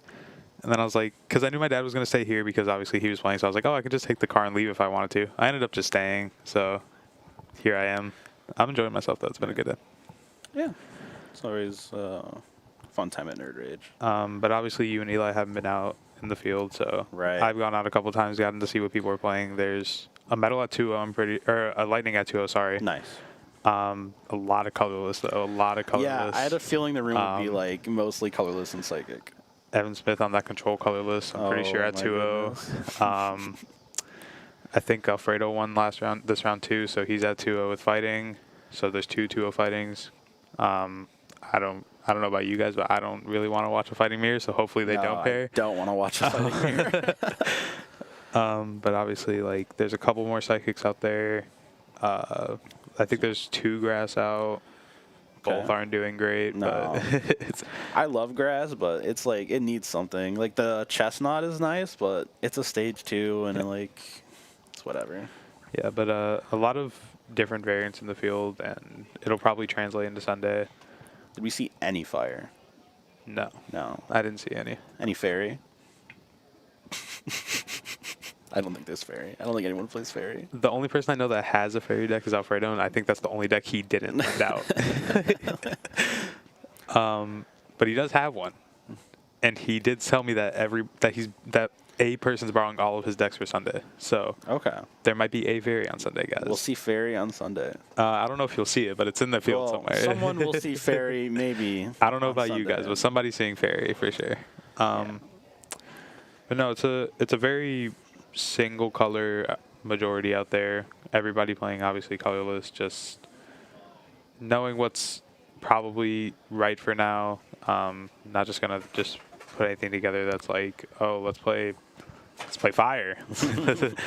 Let's play fairy. Like people want to win, and I would also play to win. Yeah, I'm a big play to win guy. $1,000 in the prize pool on the line. Yeah, if I wanted to come home with like $300, I'd definitely be playing either colorless or psychic. I play to win, guys. Yeah. Play to win. Money on the line, play to win. True. Don't play fairy because it looks nice. That's what I can say about But that. I like the pink cards. I mean, the pink cards are cool, but like they're not good. No, they're not good. That's the problem, is they're not good. Look, dude, in Winds and Waves, they're going to bring back fairy. It's going to be great. For sure. Let's hope, you know. We can all W Copes. Copes. But I know you're not a GLC guy, so let's talk about Standard. Are you excited I love Standard. Are you excited for this new season? Yeah, so I'm obviously going to college. I'm not going to have as much time for the game. I am going to put a lot more time, I'd say, competitive-wise as last season, but obviously just accepting that, I'm not going to have a lot of time because I am getting my educational prowess up. Which is important. Yeah, just doing as much as I can. I'm definitely more committed as I was this year compared to last season, just because going into last season, I like kind of fell out of love for the game. Like after a poor NAIC result, I was like, dude, I'm tired of this. I came back, got second out of 1K, got third at another cup. I was like, okay, I still got it. Like I'm not completely washed. I can do something every once in a while. And just having a skyrocket of results come back, it felt good for my mental for sure. So I'm gonna just let it ride. I got my first day 2 last season too. That's obviously the big one. Awesome. Yeah, I love Zoroark, guys. Zoroark's awesome. Dude. But yeah, it's just like feeling good about it, being like, yeah, I could still do it. I could still perform at this high level even after having 0 results after my first NAIC result, which we all know about my first NAIC result. I talk about that every time I've been on here. Bryce is probably tired of hearing that by now. But like having something else done afterwards feels great for sure. Right. Yeah, I'm excited for this next season. Hopefully I can go to more regionals I did last season. For those who don't know, I'm a new father, so obviously taking care of the little one's more important. I've been slowly coming back to locals. I think this month I played the most Pokemon I have since maybe like December. So it's been a lot of fun.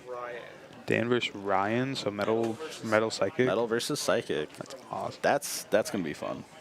Seems interesting for sure. Yeah, but you know, I've been getting a lot of FOMO. You know, I've been seeing my guys talk about their runs at Indy, NAIC, and whatnot. And dude, the hunger is there. I want to go to a major so bad. Yeah, I am ignoring like all of Indie month because that wasn't great for me. You can ask Eli. I wasn't having a lot of fun during Indie month. But I mean, it's been fun. Like I got to work with Eli for his Indie list, so that was cool. I'm just kind of like bad at the game currently, so I'm getting back into it though. You know what I'm saying? We're still getting results that I want. I'm definitely excited for the next few sets. There's gonna be a lot of cool cards that come into play, and then you know halfway through the season we're gonna finally get rid of Dragapult. Yeah, I like telling Eli whenever new sets come out. I don't read the sets until I like have to. Like I just read them when it's convenient for me. And for what was it? The local before the invitational, I had to read what every card did in the set. Right. It was during the invitational. It was during the invitational. I had to read what every card in the set did. And Eli made fun of me for that. So Eli, it's okay. Eli likes making fun of me when I don't know what my cards do. Look, I'm sure there was a time where Eli had to read a card. Dude, so. Eli likes reading. That's the thing. See, now you can call him a nerd because he likes reading. That's true, but here we go. All right. So we see what was it, 2 mulligans off of Dan? 2 mulligans off Dan. Yeah. So now Ryan can probably have a lot better of a game than he did last time he was on stream. Yeah, that was I assume pretty eventful for him, and he didn't even have to move. Obviously he did because he thought he wasn't going to be on stream. Right. But Right. dude, he could have just stayed there and been fine. Okay. We see the counter catcher off the mysterious treasure. It's definitely not what you wanted. Yeah. Quick ball in hand though, Quick so at least we're ball. getting something down. I assume a Ralts if it's there, but the rest of the hand doesn't even look good, to be fair. Yeah.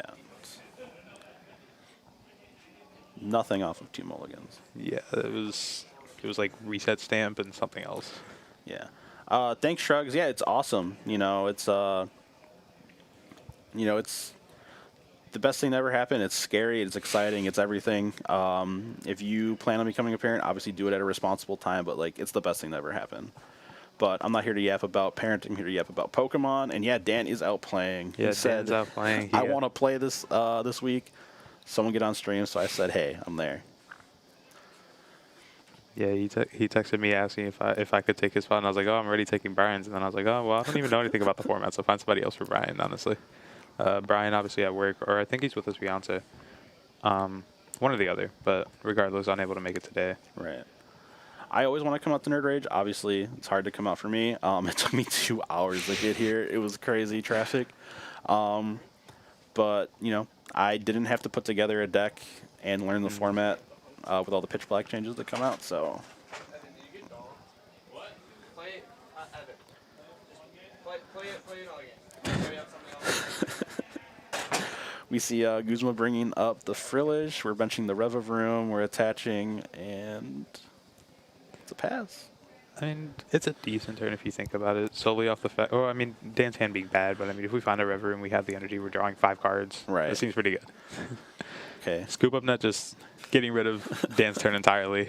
Seems pretty good. Miss off the Mew. This Mew is really Dude, bad for Ryan. The Mew needs to lock in. I think it's like the 4th time Ryan's gotten nothing off of the Mew. This card is horrible. We just got to stop playing it. Guys, trust me when I say this card's bad. Don't trust me when I say the card's bad. There is another GLC Mew, I promise. Oh, and that's not any better. All right, we are having an ungame here, folks. Let's go. Dan is having a lot of fun. You can tell. It's okay. But Dan doing a big 20. Big 20. Draw for turn of Psychic Energy. Mew. Come on. Supporter Energy.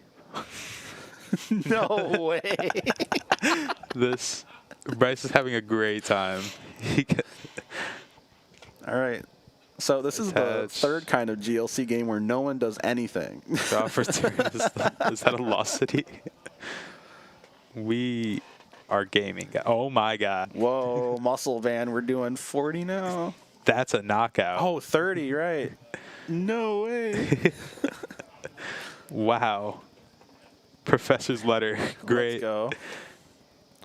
So Ryan's going to get an item lock here. Another energy drawn for Ryan. He's having a great time too. Attachment goes down. I think that's my Frillish. He asked me for a Frillish last week, and I gave him one. Dude, guys, look at me go. I made this happen. Right. Whenever that Frillish wins, it's like you're winning. Yeah, exactly. Like, that's practically my doing. Field blower coming down, and the item lock coming in. Oh, Dan with the lilies off the top. Oh, my goodness. Has to feel bad in a sense because you just aggroed a knockout, but at the same time, 6 cards is 6 cards. Hey, man, a prize card is a prize card. A prize card is a prize card, but it does change 2 cards off lilies. Right. But Dan, obviously, feeling wonderful, knowing that there's a world where he could have just He's gonna get Bronzong, Revavroom, Energy, and like a bunch of basics to slam down so he can draw a fresh card. We saw Ryan yell at his Mew, asking why it's. But I mean, like, what other? I mean, the Cabalion could be good here. Oh right. Assuming we have access to it. Obviously, we don't have access to items. Yeah, and he already supported for turns, so there's not anything we can really gust. Duraludon with the Arch in hand. Oh, that's a Revavroom. I lied. There's energy. Oh my god, we're so back. But the other 3 items. Jirachi, Pokegear. Trainer's mail. Okay, yeah, this is. I mean, We're so unback.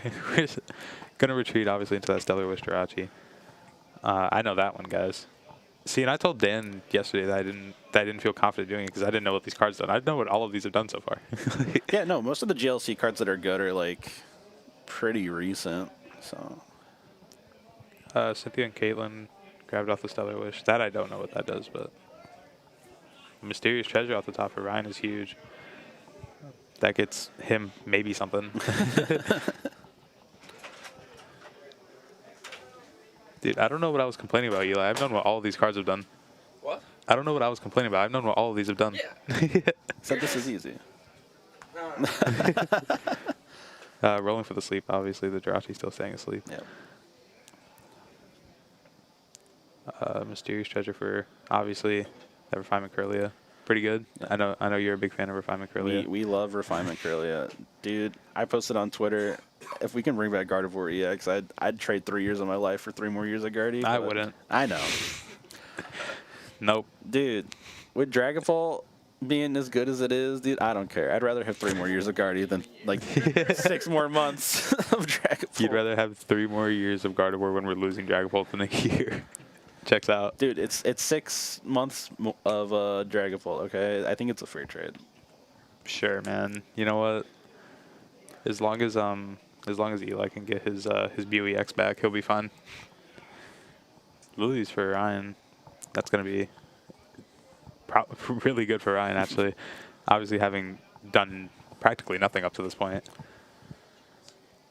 Okay, we're gonna get like Natu, Zatu, everything. Yeah, for sure. I trust it. If anybody's gonna do it, it's Ryan. Right, guys? Let's see. I don't know. Really wish you would keep his cards in frame. It's hard to tell. Evo. We have Evo. Not helpful, but it looks like nothing if we're resetting that Curlia. Luxcape. That was a Tina. I saw that one. Yeah. Countercatcher.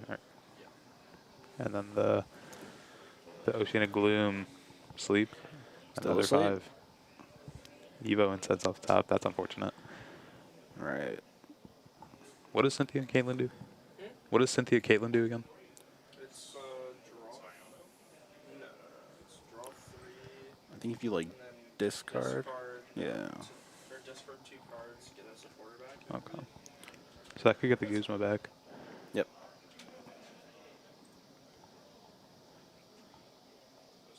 Draw 3. Or it's the opposite. It's you put a supporter from discard in the hand, and then You can discard 2 to draw when 3. you discard, you can discard a card. A card. A card. And if so, you draw 3. Okay. That card's broken. We got there. That card's broken. Blindside. Or that's Turbo Energize. I'm tripping. That's the Lucamine loop card. Right. Oh. Sure. Because I know what that wasn't means. there. I wasn't there You for know that. what Lucamine is? No. Oh. You'll show me later. I don't know what Lucamine loop is. It's how you control. Oh, okay. You can show me it later. It's fine. The Turbo Energize getting grabbed. Metallic Metal coming down. Or Magnetic Metal. Okay. We might have some Sleep? Arch Gaming. We're up. We're awake. We're so back. There's a Raihan in the hand. Refinement. Recess Stam. Something else. Okay.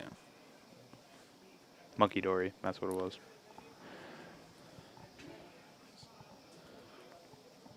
The Recess Stam I played. feel like that helps Dan. It could. I mean, he has the Guzma back, which could just be annoying for Ryan. Right. But I mean, besides that, you know he has a hand of like 11 items minimum. Countercatcher also coming down on that Rev Room. That's Okay. a Countercatcher. 2 retreat item. Yeah. With that metal energy down, now it's kind of just stuck there maybe for a turn. Yeah, if we can get like Floatstone. Floatstone. Would be in a good spot. Pokegear. Tag call. Ooh, Oh no. there's the Cabalion. Oh, that's That's rough. it's not great for Dan at all. Okay, well, we're gonna top deck the metal Into into Floatstone. Floatstone. Just gotta believe. Attachment coming down. And there's the item lock. Drop return. And that's not helpful.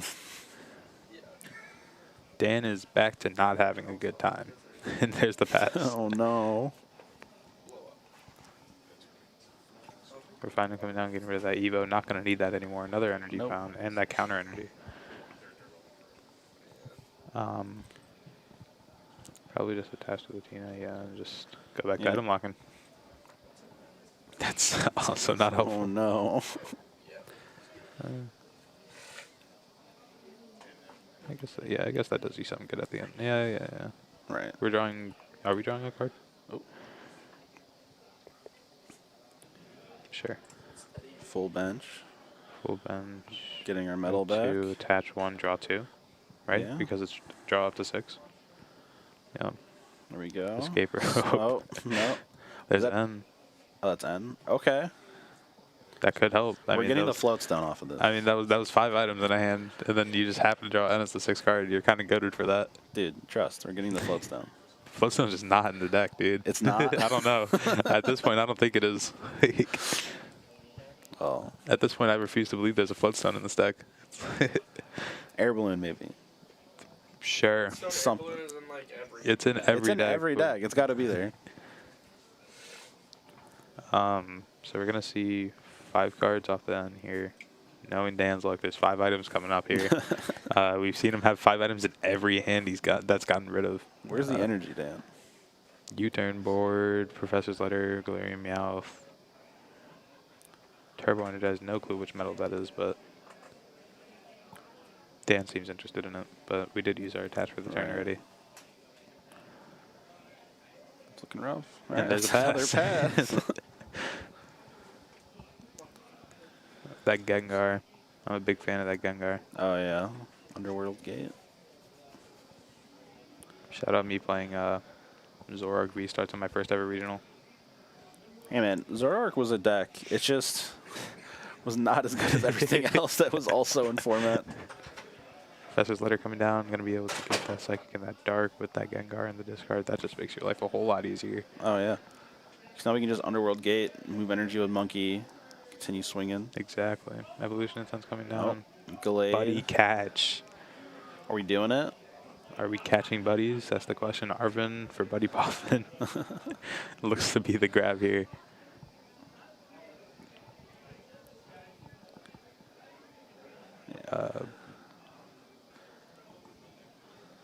Arvin for Buddy Poffin. And So now we're going to see Ryan. Muscle Band, or the Floatstone. I'd like the Oh. Floatstone more, to be honest. I don't know how much. Floats down for to get the Frillish out of the active. Yeah. Yeah. Buddy Poffin for Natu. Seems pretty good. All right. Ryan is establishing his board, guys. Ryan We is got having there. more fun. You like to see our players having fun, guys. Meanwhile, Dan is not having fun, guys, but it's okay because Dan's awesome and we love having Dan. So besides that, not much in hand. Just gonna see another No. Gloom. Draw into a Guzma Hala.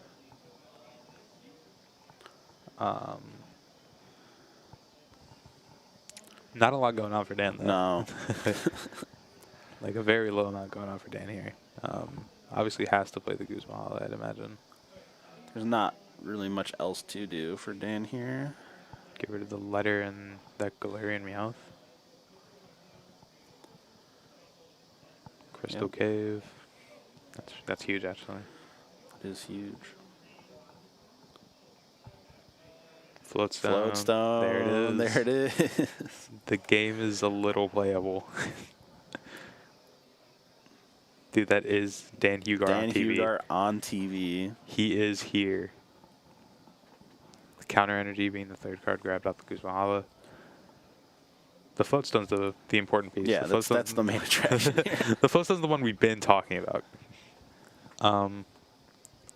Obviously, just this Red Room being pretty heavy in the active and being here for a while now. Right. Put it tall. This might be what Dan needs to get the game going. It'll definitely get Ryan to do something for sure, and not just sit on this Frillish. Whether it completely turns the game over yet, we're going to have to see, but it obviously makes it so Ryan has to kind of start moving at some point. Yep. Because that field blower is gone, so we can't just go Floodstone or field blower Guzman again. Oh, now the Stellar Wish is hitting, guys. Once we can't use the cards, the Stellar Wish is going to work. Hey, look. As long as we're going to play the game in the next 2 turns, because Ryan has to take a knockout soon. He can't just keep glooming. Yeah, I mean, there's still not enough going on Dan's board, to be honest. But I mean, just the fact that Floodstone is now on board and he can, and that Red Rune just can't be stalled anymore, has to feel like it's a little threatening.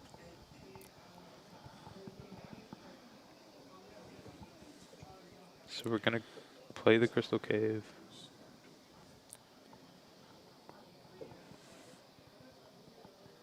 Crystal Cave being used, healing 30 off all metal Pokemon. Love that. And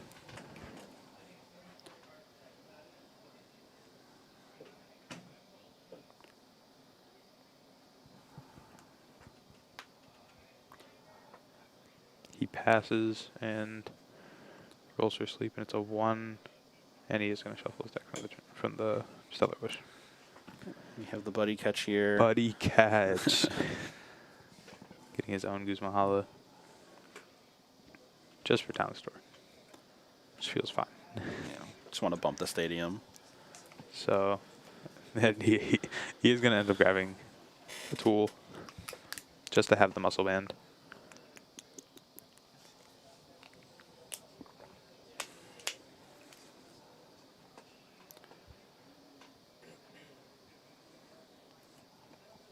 Take a look at the hand, Rescue Stretcher. I see that. Yeah. I think that was a Cynthia I saw. The counter energy obviously still in hand. The Night Stretcher is what he's looking at. Gonna play it for Deoxys.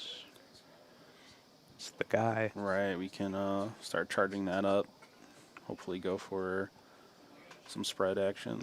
It's gotta feel good for Ryan considering what you guys just watched where he didn't do any of this. Right, yeah. Took him a while to get going, but yeah, he's playing the game now. Town Store being used for Dan. Now has access to that U-turn board we saw earlier. Right? Wait, am I tripping? I think it might be. Is it in hand? Did we even see a U-turn board? I thought I saw it. Unless I'm seeing something else. I think I saw. There's like a different board, isn't there? Rescue board. I don't know. I swear I saw a board. There was a board.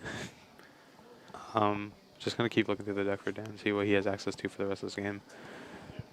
Understanding that Ryan is definitely ahead on the board state here. That's non-negotiable. Right.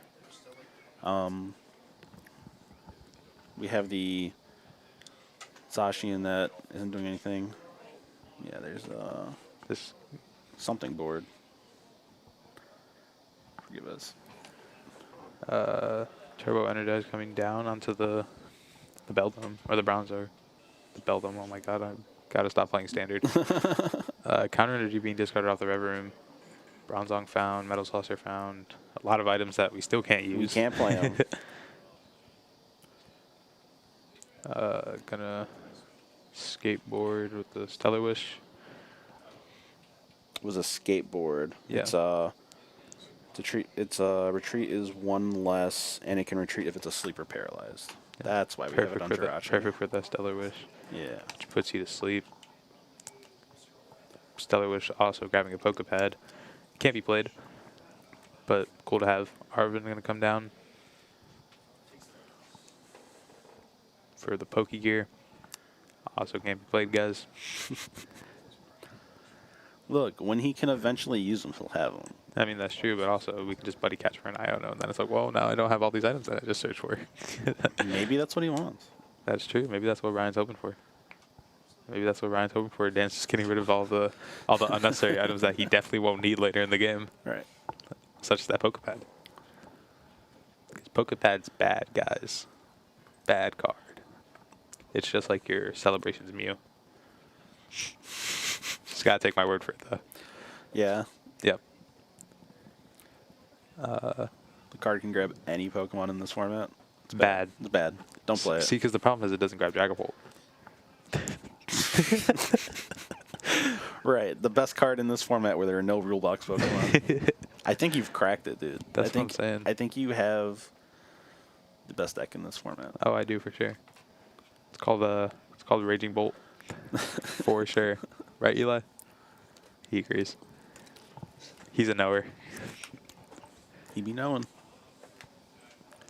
Retreating into that Bronzor with the Turbo Energize. Okay. And now it's pretty back on even scaling, in my opinion. It's Right. where we have a lot of Pokemon that have energy on one. One energy. Obviously, Dan having that Bronzong in the hand. Gonna start getting energy on board. But Ryan with a lot more going on still, regardless of the sports state. Right. When Ryan does take a KO, I would like to see him try to knock out the Dura. Yeah. Obviously, that's the main one. That's what Dan wants to do something with. And Buddy Catch is going to find. Show us. Gotta be a gust card. It is the Goose. Yeah. Going for the Duraludon. Yep. It's time. Ryan is saying he's had enough of item locking. He wants to play the game. The Glade's probably gonna one-shot it, and we should be good. We should be okay. Oh, Going we're in going for with the Tina. the Tina. Counter energy coming down. Muscle Band. All Forgot we right. grabbed that earlier off the Guzma. And we do see the swing putting 40 damage on the Gallade. Nice. Dan breathing a sigh of relief after grabbing 9 items during his last turn. Guzma off the top here. All right.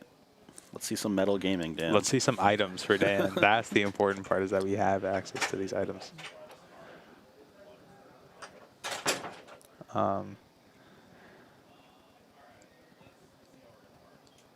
So we have the Metal Saucer, obviously. Yep. We have the Bronzong. We have a Guzma. We have the Poco Head. Don't play that card, guys. Trust me. We have a Stretcher, too, that could grab the Duraludon. So what play do you think Dan's going to go into here? I can see the Retaliation Blast, Zamazenta happening. Yeah, I think what he's looking at is definitely that Retaliation. We saw Ryan look at the Zamazenta, realize it was there, and move the damage from the Gallade onto the Deoxys, so Retaliate doesn't one-shot the Gallade. Give up those 2 easy prize cards to Ryan. He does not want that whatsoever. No. And obviously, like you saw Dan flashing the Guzma, saying, good thing you moved that damage. Yep. But Field Blower. you can still Field Blow it to just get rid of the utility of having a supporter every turn. Yeah, I mean, you could do that. That's probably a good option for Dan. You could also get rid of the Muscle Band. You know that the Town Solar is pretty much, or probably for the most part, pretty useless to Ryan now. Right. So you can probably just leave it in play, get rid of the 2 that are actively messing you up. Yep. 100%. That Muscle Band obviously giving Ryan that first prize card, that Lux Cape, keeping that supporter chain going for Ryan. Ryan's hand is really good. Ryan's got the U-turn board. I knew I saw a U-turn board somewhere. Guys, I'm not crazy. Guys. Yep. I figured it out. Night Stretcher come into play. For the Duraludon. Yep. Dan's trying to go out of sequence. Has the Bronzong, going to put a Metal Energy onto that Zamazenta. I assume the Metal Saucer has to come down because we discarded our Professor's Letter earlier. We also just don't have energy in deck. So yeah. Trainer's Mail coming down.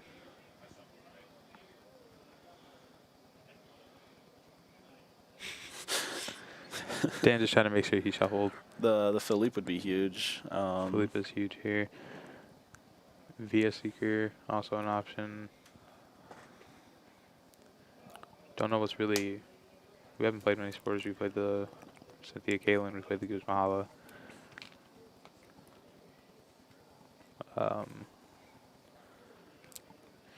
Besides that, I'm not sure how many other sporters are... Other Arvins in there. I don't know if that changes anything for Yeah, it's crazy to see so much in Dan's discard when he He really hasn't done much. done much. Metal Saucer coming down. Yep.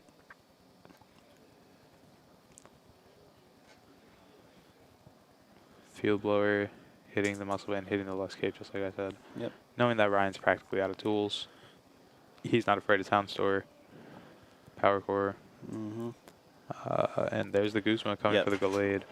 Like we said, getting rid of Ryan's constant supporter grabbing. 15 minutes. 15 minutes left in the round. Okay. I mean, we still have time to see this game conclude, Yeah. which is nice. Yeah, of course. Evolution and Sense coming down. Sure. I assume that's the Arch. It's got to be. We may never know. I feel like we'll know as soon as he moves it slightly. Oh, that's to definitely the left. Arch, yeah. Yeah. Yeah. I don't know how many evolution Pokemon this deck plays to begin with. I'd be we see two surprised of if them, there so- were another Pokemon. Yeah. Is it? That's not even the Arch. Or that, Oh. I don't know, man.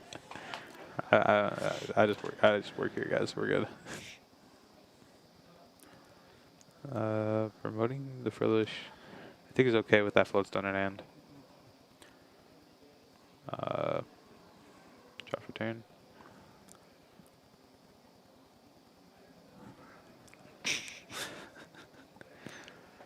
All right, what are we gonna do here?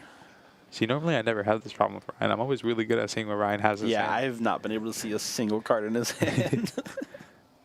Like every time I've ever commentated Ryan Prusak, I always know what's in his hand. Now I just don't. I think it's the side of the table he's sitting on. He's always sitting on the other side. Yeah. Okay, we see Rescue Stretcher come down. We're gonna get that full Gallade line back in the deck. Has to feel pretty good. Fog Crystal for the Fog rolls. Crystal. Love that.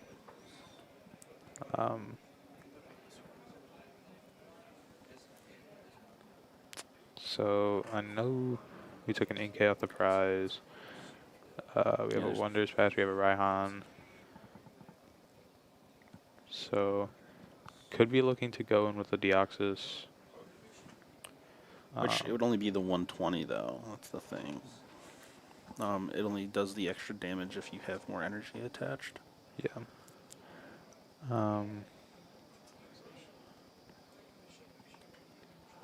So looking at N. Could be an option. You know, Dan doesn't have many energies, if at all, Right. 0. So Rev Room could just not be an option for Dan. We saw that Night Stretcher come down, so we know that's not an option. I don't know. I don't think these metal decks are playing Retrieval because they play the Stadium. So Yeah, I like the N here. We know that Dan had so many items in his hand and Yeah. cards that he fetched off of other trainer cards, so I think Ryan's just gonna item lock and pray that Dan doesn't really have anything. I think we're just gonna go into the Tina. Yeah. okay. Yeah. Move 30 to the Jirachi because that Crystal Cave isn't available anymore. And swing, put 40 on that Frillish.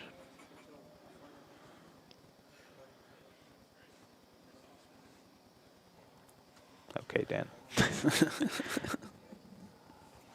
Dan's always yelling at us about making sure the number's right, by the way, and he just... He said this is 30 HP left, it's fine. I'm going to have a conversation with this guy later. Oh no. This guy. This guy. This guy. Drop return being that fully Stellar Wish didn't matter. We still got what we wanted. Right. We got both of our options. Nothing else off the town store for Dan. Can't use any of those items. We can poke ahead for the Arch if we have it. Oh right, he attacked with Giratina. Mm-hmm. Duh. I'm so used to seeing that Frillish in the active. Yep, no items. Oh yeah, he gloomed. He gloomed, guys. Ballooned, yeah. Someone's just a Gardevoir player. It's okay. Dan's looking Honestly, at time, feeling like this game's gone for a while. wasn't the biggest item lock fan playing Guardy. Arch is gonna come down. Yeah, so we have the option for Philippe.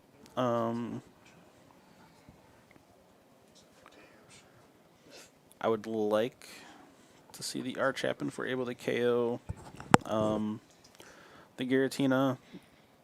Because then I don't think there's that many more single prize or that many more basic Pokemon that Ryan can attack with other than the Deoxys. Yeah. We could, with the current board state, we could go in with Cavalion.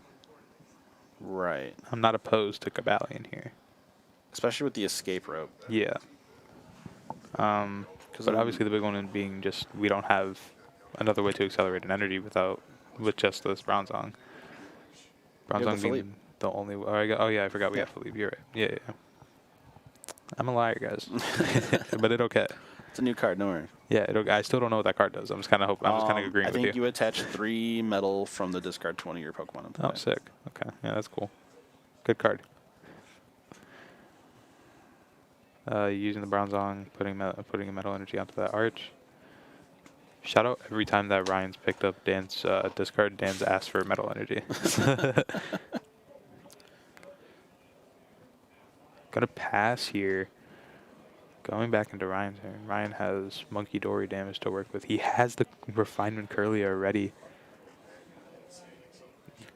Love to see the top decks coming in. Ryan looking at if he has how much cards he has access to. He has the Xatu in hand too, but again, not having a lot of cards in deck. I was wrong, by the way. It's 2 energy. It's 2. Okay. Still pretty good. Still the card. Draws into Raihan. Could be good for following turn. Hoping a knockout comes for Dan. It's gotta. We are gonna see the Monkey Dory put 30 damage on the Jirachi. Hex Maniac in hand just passes. I like. Don't give Retaliate an option. Force Dan to do something. Yeah. Obviously, that reversal energy not live for Dan. Ultra Ball, Artisan, Philippe, Pokegear. I don't know the other cards.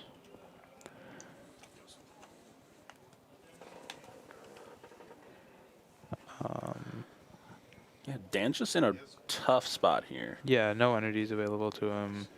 The question is like if there's a lot prized, that could be it. Because we only have 1, 2, we have 4 on board. I assume there's more than 4 in this deck. Right. Like, because we've seen 4 basic energy, we have the reversal in hand, we have both of the special metals in discard.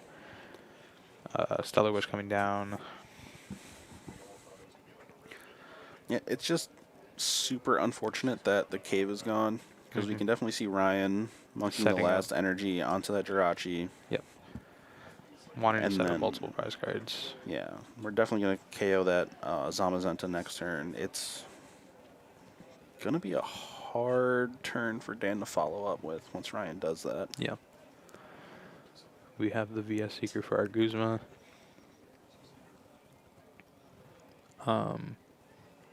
If we have Field Blower, we could go back into this Rev Room item lock play. I don't know if Ryan wants to do that to himself, but like, it's an option. It is an option. I mean, to be fair, this guy did play control for a while. He's used to doing nothing. Yep, we see the reversal come down. And the metal. Retaliate is ready. VS Seeker for Guzma. Guzma up the Curlia. Weak to metal. Right? These ones are weak to metal. Yeah, they're weak to metal. So Retaliate is going to do enough. It feels good for Dan. It does feel good. Don't give Buddy Catch. Guys, don't do it. Don't give Buddy Catch. Don't let him establish it. Don't let him catch buddies. No. There's a Clara in hand. Yep. That could find buddies. It's going to find the pieces that he needs, for sure. Often depends the Inca, maybe. Hex Maniac in hand. Don't know how much that's actually doing for you. Have we seen the Xatu, or do we think it's prized? It's in hand. It's in hand. It's in hand, okay. yeah. Clara for Exodia. See, Kev's onto something. Clara for Exodia, yep. So I can definitely see the Deoxys happening sooner. Hex Maniac could be good following this attack, knocking out the. Oh, Raihan. I forgot we had Raihan. Oh wait, I'm just trolling. I forgot we had that. Oh, we have Wondrous Patch too. Malamar. I think it has to be one of either then. Yeah. Grabbing that, what, it's Horror Psychic or something like that? Or no, that's the old one, right? Horror Energy is the old one, yeah. Yeah. See, guys, That's I know telepathic. ball. Oh, yeah, telepathic is the new one.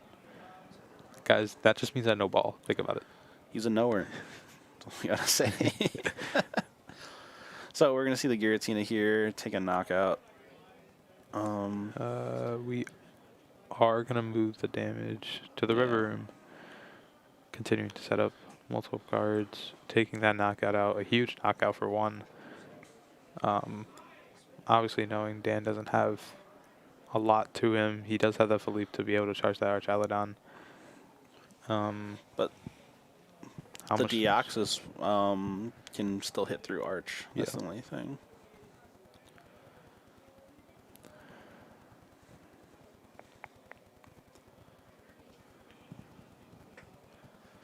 We failed low wall because obviously we've seen almost all of our Pokemon. I think it's just one. I think it's that Dialga.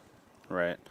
I do like what Ryan's doing here too. He's just staying behind on prizes because we can see him with Deoxys take a 3-prize turn. Yep. Stellar Wish. There's Tag Call, Escape Rope, Boss.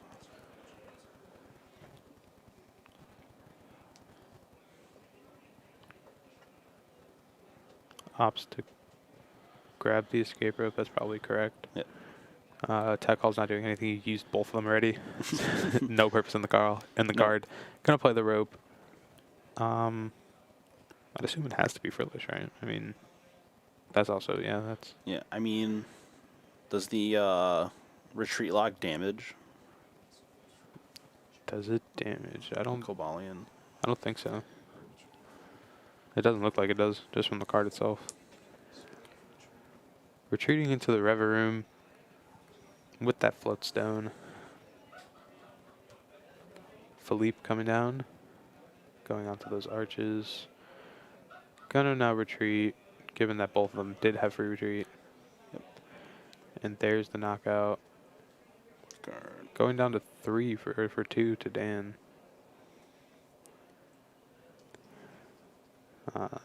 Oh, it's not a Retreat Lock. It's just prevent all damage done by basics. Yeah. My bad. Gonna just go straight into Tina. Not even gonna bother. Nope. Okay, yeah, we are going to Tina. Okay. Retreating into Monkey, needing the energy. Clara coming down.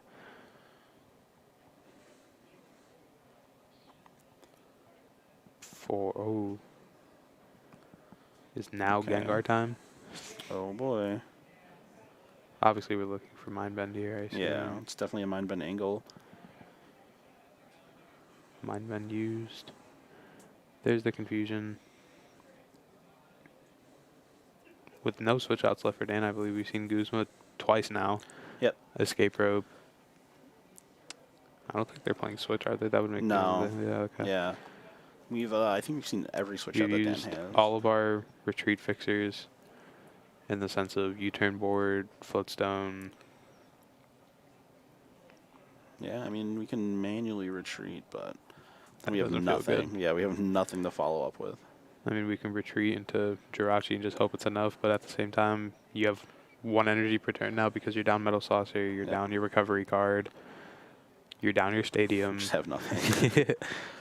In terms of energy, no. We have no energy. And obviously not grabbing one off that last prize card just makes you curious how many energy we're actually playing. Right. Right. My thoughts exactly. That Meowth does something. I don't know what that Meowth does. Oh, we're flipping for it. Oh, no. Here we go. Heads. Oh. Got to take the knockout. Okay, Dan Hugar, we see you. Guys, this is when we're going to go back out at the end of the night, and Dan's going to say he loves playing Pokemon. It's always rigged in the favor of Dan Hugar, guys. Come on now. We know this. Is it rigged, or is he just Dan Hugar? He's just Dan Hugar, to be fair. But, I mean, it's like it could be rigged, too. You never know. True. True. Could be a mix of both at the same time. Malamar coming down. I didn't even know that was less than 90 HP. I thought the Malamar was more. It's an older card. Oh, that's so. fair. Yeah. Gengar time. Gengar. Here we go. Oh boy. That is the Dan Hugar voice.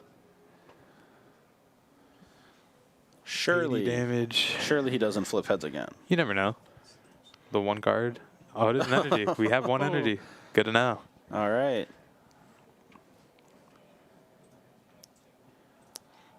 Are we flipping, You Dan? just gotta flip, Dan. Come on. You've already done it once. Oh wait, he has escape rope, right? No, he used it. Oh, never mind. He used it to knock out the not to. Right, right. We are going to see the retreat, though. Into the Stellar Wish Jirachi. It's always Jirachi time, though. X-Maniac, Nest Ball, Zamazenta. Tag Call. So we can nest ball for Zamazenta. Try to build that back up, maybe. Sure. I mean, Look, can't feel great. we have 3 turns. Yeah. I mean, it could be 2 if Ryan pulls. No, something Ryan off. definitely has everything he needs to do, like a multi-price thing. He's 1 KO away. Yeah. How much HP does the Bronzong have? That is a good question. I'll research that right now. Is it 90 or is it 100? Because I think that might be the third prize for Ryan's whole ordeal here. Well, the Deoxys does 120 to the bench, too, with extra energy. Oh, that's true.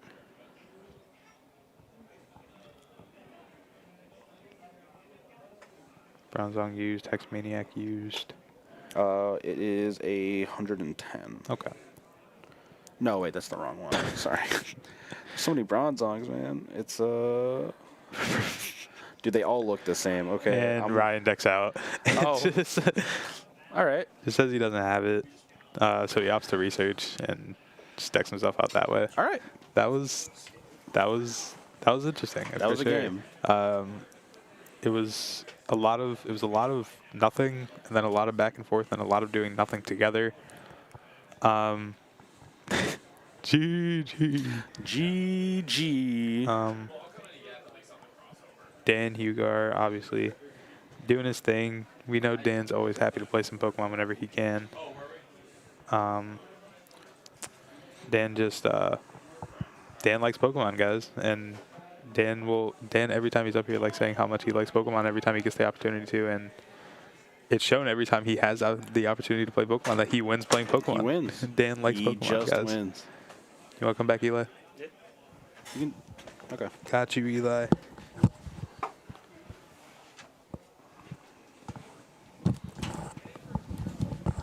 Do you want to stay in, Moshi? I can give up my spot. Yeah. Go start and roll. Okay.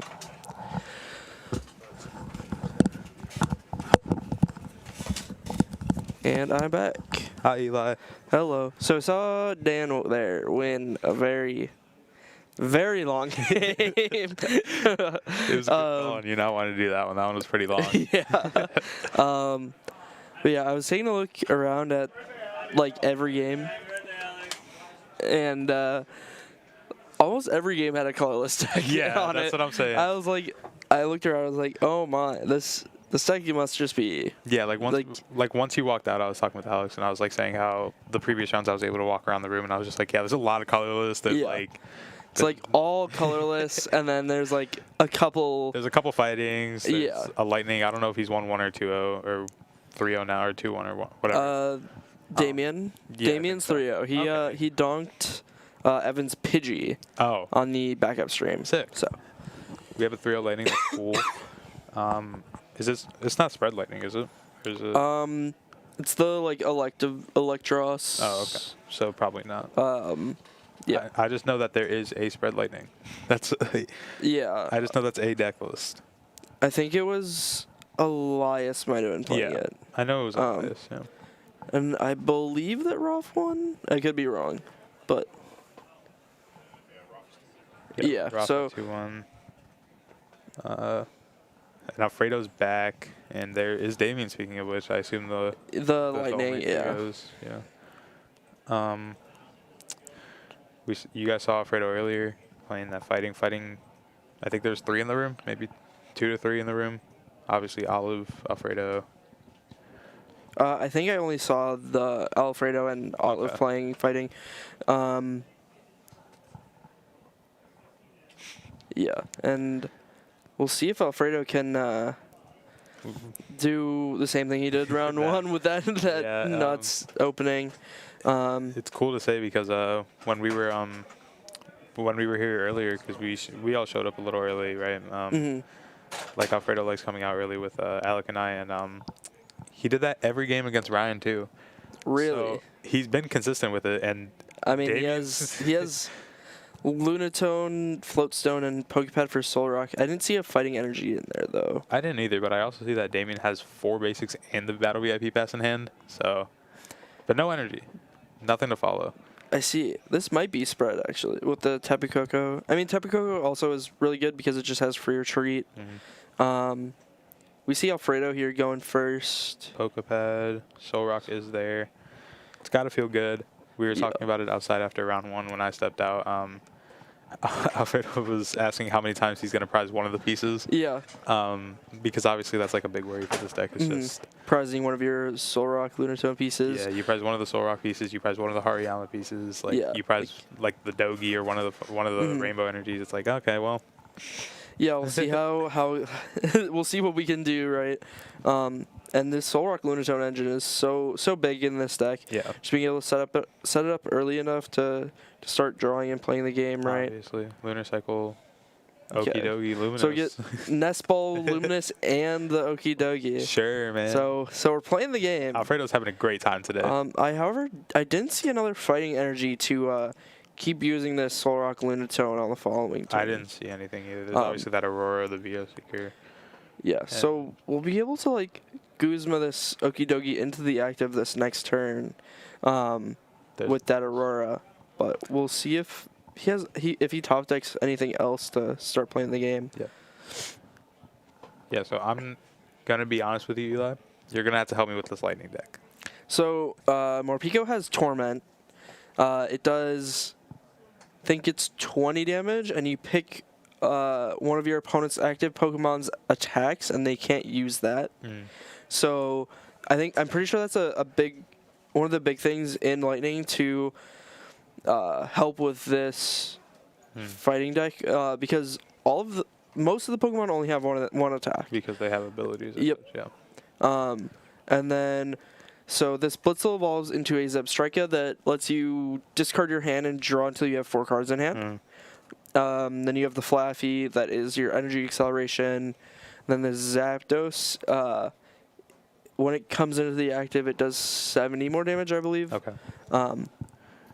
So the end coming down is actually huge for Alfredo. Yeah, he had like nothing. Obviously, depending on that top deck. Yeah. I mean, Damien obviously doesn't know that because Alfredo had. I mean, this is a pretty good turn 1 from Alfredo, right?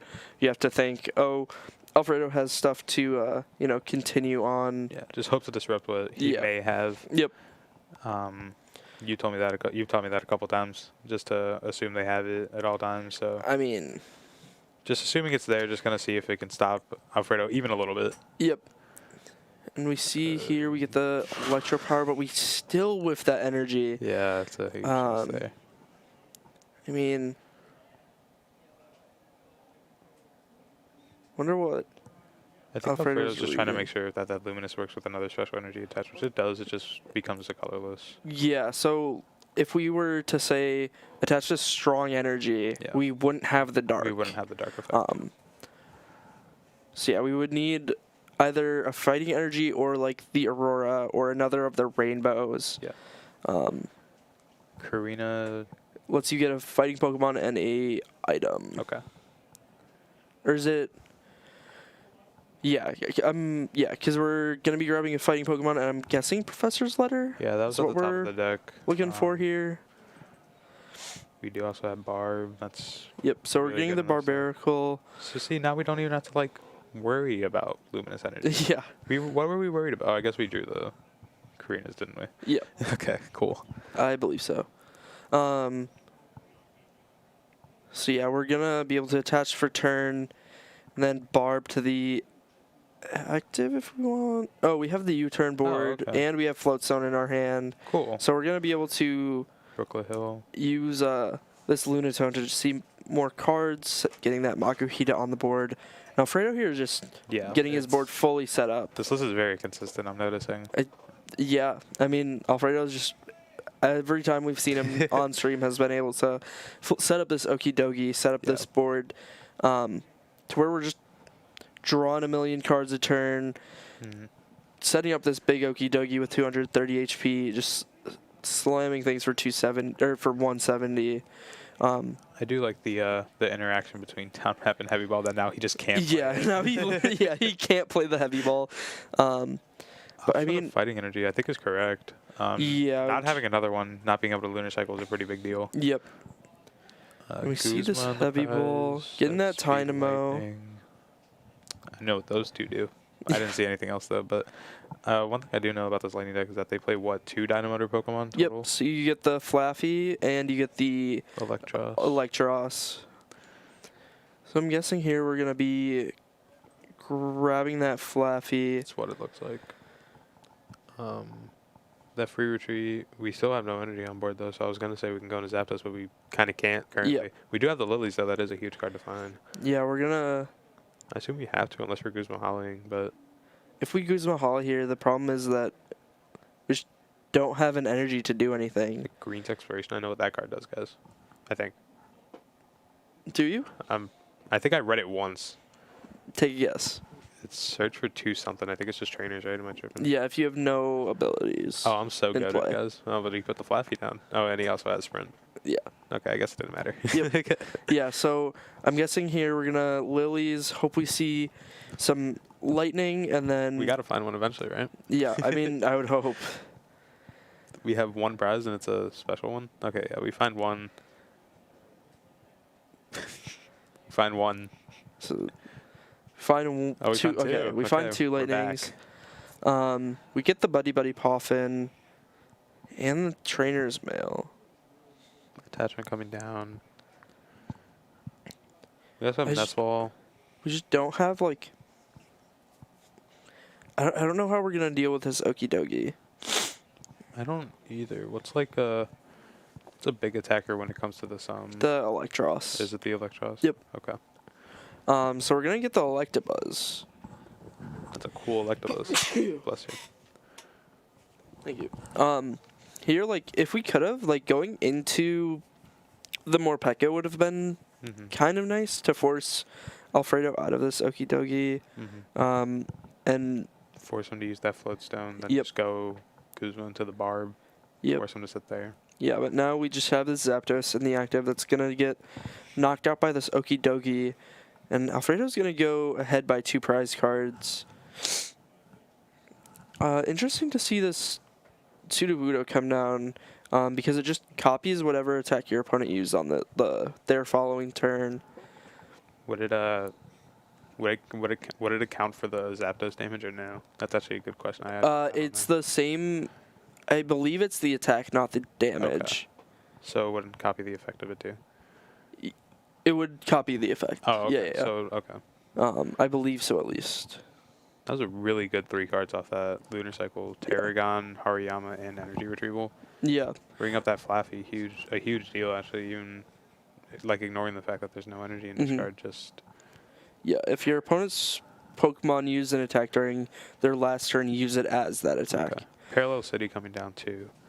Yeah, this is forcing Damien to make a difficult decision.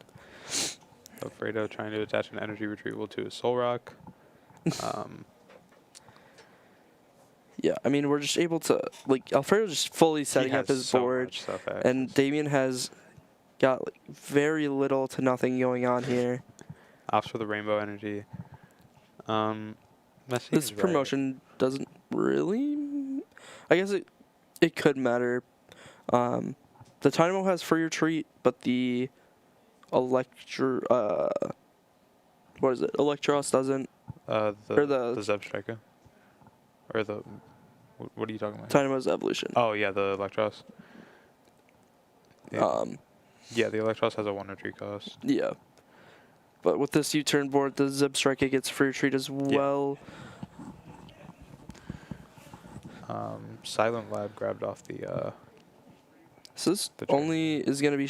so this shuts down Okidogi's ability. So we will be able to take a knockout with the Zapdos. That is a this pretty turn. Big deal. Iono coming down too. Getting early? This is like feels like a pretty early Iono. I mean, Damien didn't have much else in his hand. That's fair. Yeah. Trying to find something to do. Dude, I haven't seen Ordinary Rock in a minute. Oh my god. I forgot this was a card. Yep. Obviously getting those getting the free retreater back. Yeah, just probably the Electabuzz. Yeah, we need to get this Electabuzz into play at some point so we can start doing some big damage. Doing anything in this game without having to need a pivot. Yeah. I mean, like... Yep, it also shuts down that Lunar Cycle. But yeah, obviously a big deal being that that Okidogi going down this turn. Yeah, and if we weren't knocking out this Okidogi this turn, it would be really bad. It'd be really bad. Yeah, we'd be in a very, very bad spot, I feel. Gonna put the N back, gonna put the Iono back. So now we're back to 2 disruptions in deck. So playing bowl feels a little bit not as bad as it was at the time. Yeah. Obviously having to burn a Palpad this early still doesn't feel great, but yep. We're burning our counter energy too here. That wasn't a great draw. Yeah. No basic Pokemon to help anything. Yeah, no basic Pokemon. We see that we redrew that N. Yeah. Which I feel like... We took a Guzma off the prize, so we might be forced to just play the N next turn, which, again, doesn't feel great. Yeah, I mean, we don't really have anything on our board. Like, this... If we have energy, this... Oh, that does KO. Is that enough? Yeah, it does 110, which is... Wow. I think Zapdos actually... That's the team. Never mind. It does enough because of Solrock saying it doesn't take into account weakness or resistance. So, it does knock out the Zapdos. And we see Alfredo using this Arven. Yeah, that's 110. Yeah, yep. That'll do it. I think thinking of grabbing this Field Blower to get rid of the Silent Lab and the U-turn board. He wants to draw cards, and I don't blame him for wanting to draw cards. Yeah, I mean, just drawing cards, seeing 3 cards every turn is just so good. Yeah, you also get rid of that U-turn board, just putting Damien in such a weird spot. Yeah, because that means then if we evolve this Dynamo, we lose the free retreat. Oh. The U-turn board would just go back to hand. Yeah. So yeah, it doesn't really matter. You should have corrected me there. You know what that card does. I don't know. Yeah, I keep forgetting that U-turn board has a second effect. Fighting Gong, which is kind of crazy to see that we're just using our Fighting Gong now, considering how many fighting energy we've seen in this game. Obviously, just a really good card in general. Yep. Yeah, I mean, being able to get this knockout with just our Solrock has to feel so good on Alfredo's side.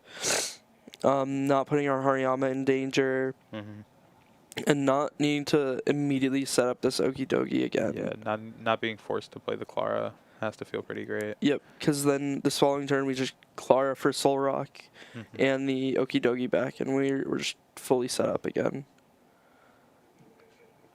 I mean, it's cool because Alfredo's last 3 prizes not really mattering that much. Yep. The Terrakion could be like...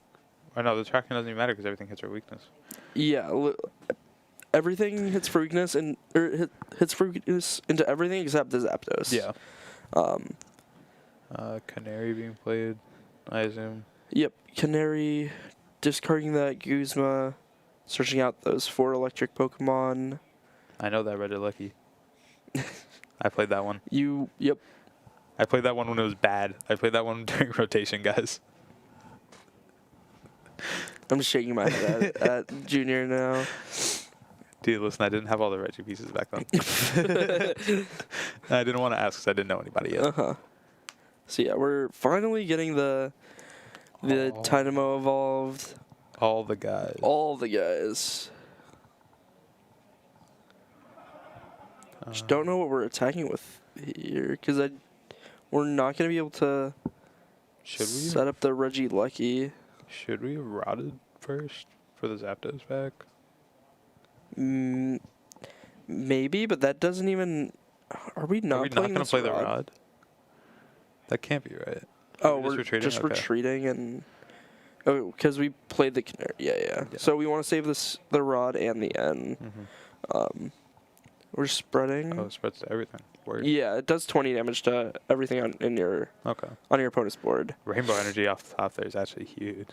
It's still, like, feels horrible because the Solrock knocks out this Tapu Koko. Yeah, it's got to feel nice just knowing you can set up a third attacker this turn.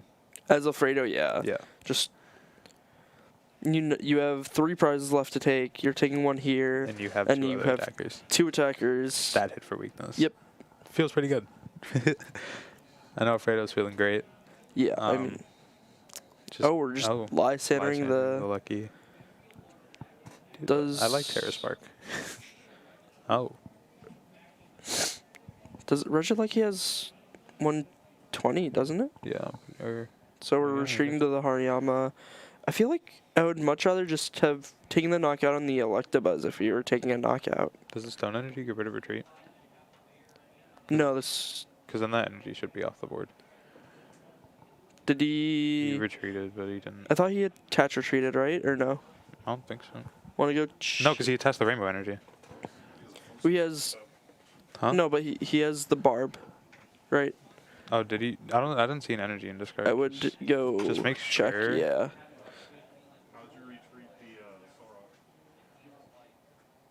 Solrock? Okay. Okay. Look at me go. Yeah. You didn't even catch it. It doesn't matter who catches. You got to make them feel intimidated. Yeah. Oh, ops with the U-turn board. I feel like just get rid of the muscle band. Yeah, maybe Alfredo misunderstood. I think he announced the muscle band, but I could be mistaken. Hold on. We might have to have you go yell at them again, Bryce. Hold on. Oh, but that U-turn board shuffled. That's a problem. That's okay. Not really, because it's... Yeah. You just grab the U-turn board out of the deck. Yeah.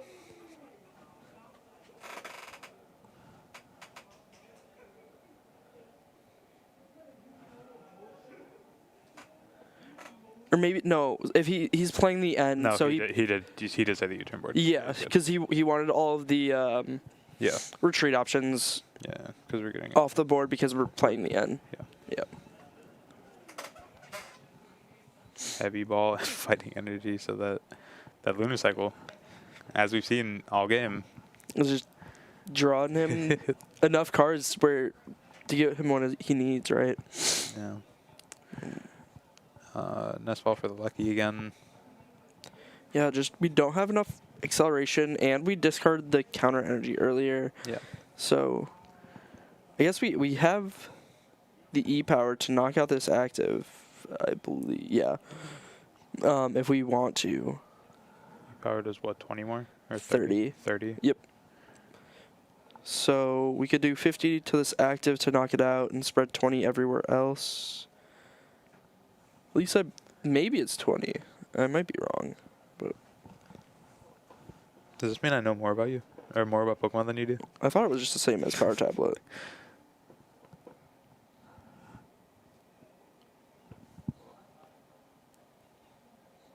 Gonna draw counter gain, teammates, escape rope, Marnie. I know what 3 of those do.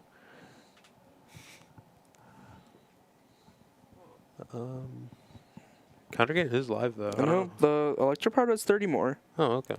So I'm kind of surprised we touched this muscle band. I think he's just realizing, yeah. This the counter gain still being live and having it in hand now could be significant. Yeah, I mean that will allow this Reggie Lucky to attack next turn if we want. Mm-hmm. Lunar Cycle. We have a Tarragon in hand. We just keep getting bailed out. I mean, like, just keep seeing fighting energy, which gives us enough. Did Alfredo draw a rainbow? Sorry, I didn't see. No, that I didn't see. But Okay. as long as we're attacking for a knockout, I mean, I think he feels pretty good. Or would it be because it's 71 for? Yeah, it would be it's enough. still doing enough, but it's like. Right. Yeah, this Tapu Koko is weak to fighting.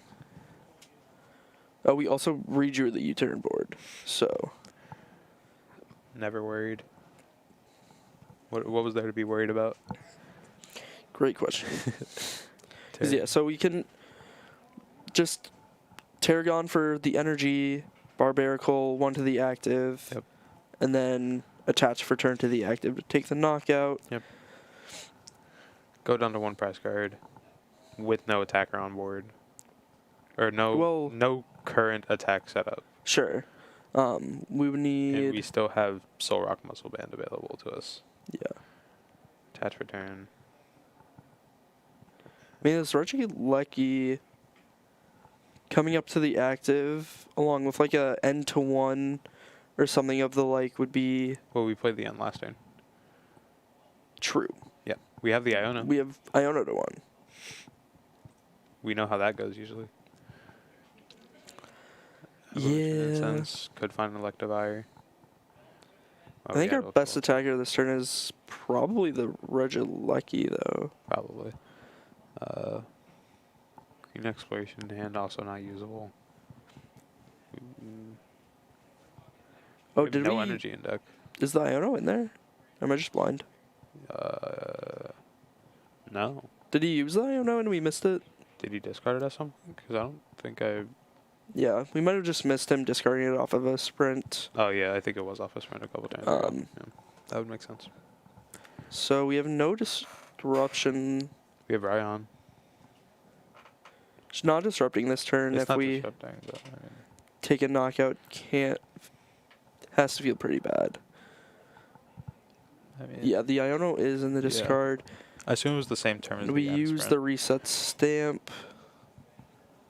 I mean, we have Marnie, but We can't find we it. can't find it with. Evolution and Sense Raihan Green's Exploration. Yeah, we would have We to could like sprint into it. Curious why we're not Evo and Sensing for the Vire though. Yeah, I'm not too sure either. So we have the. Attach return. Gonna go I'm just in. hoping that Alfredo can't set up another attacker.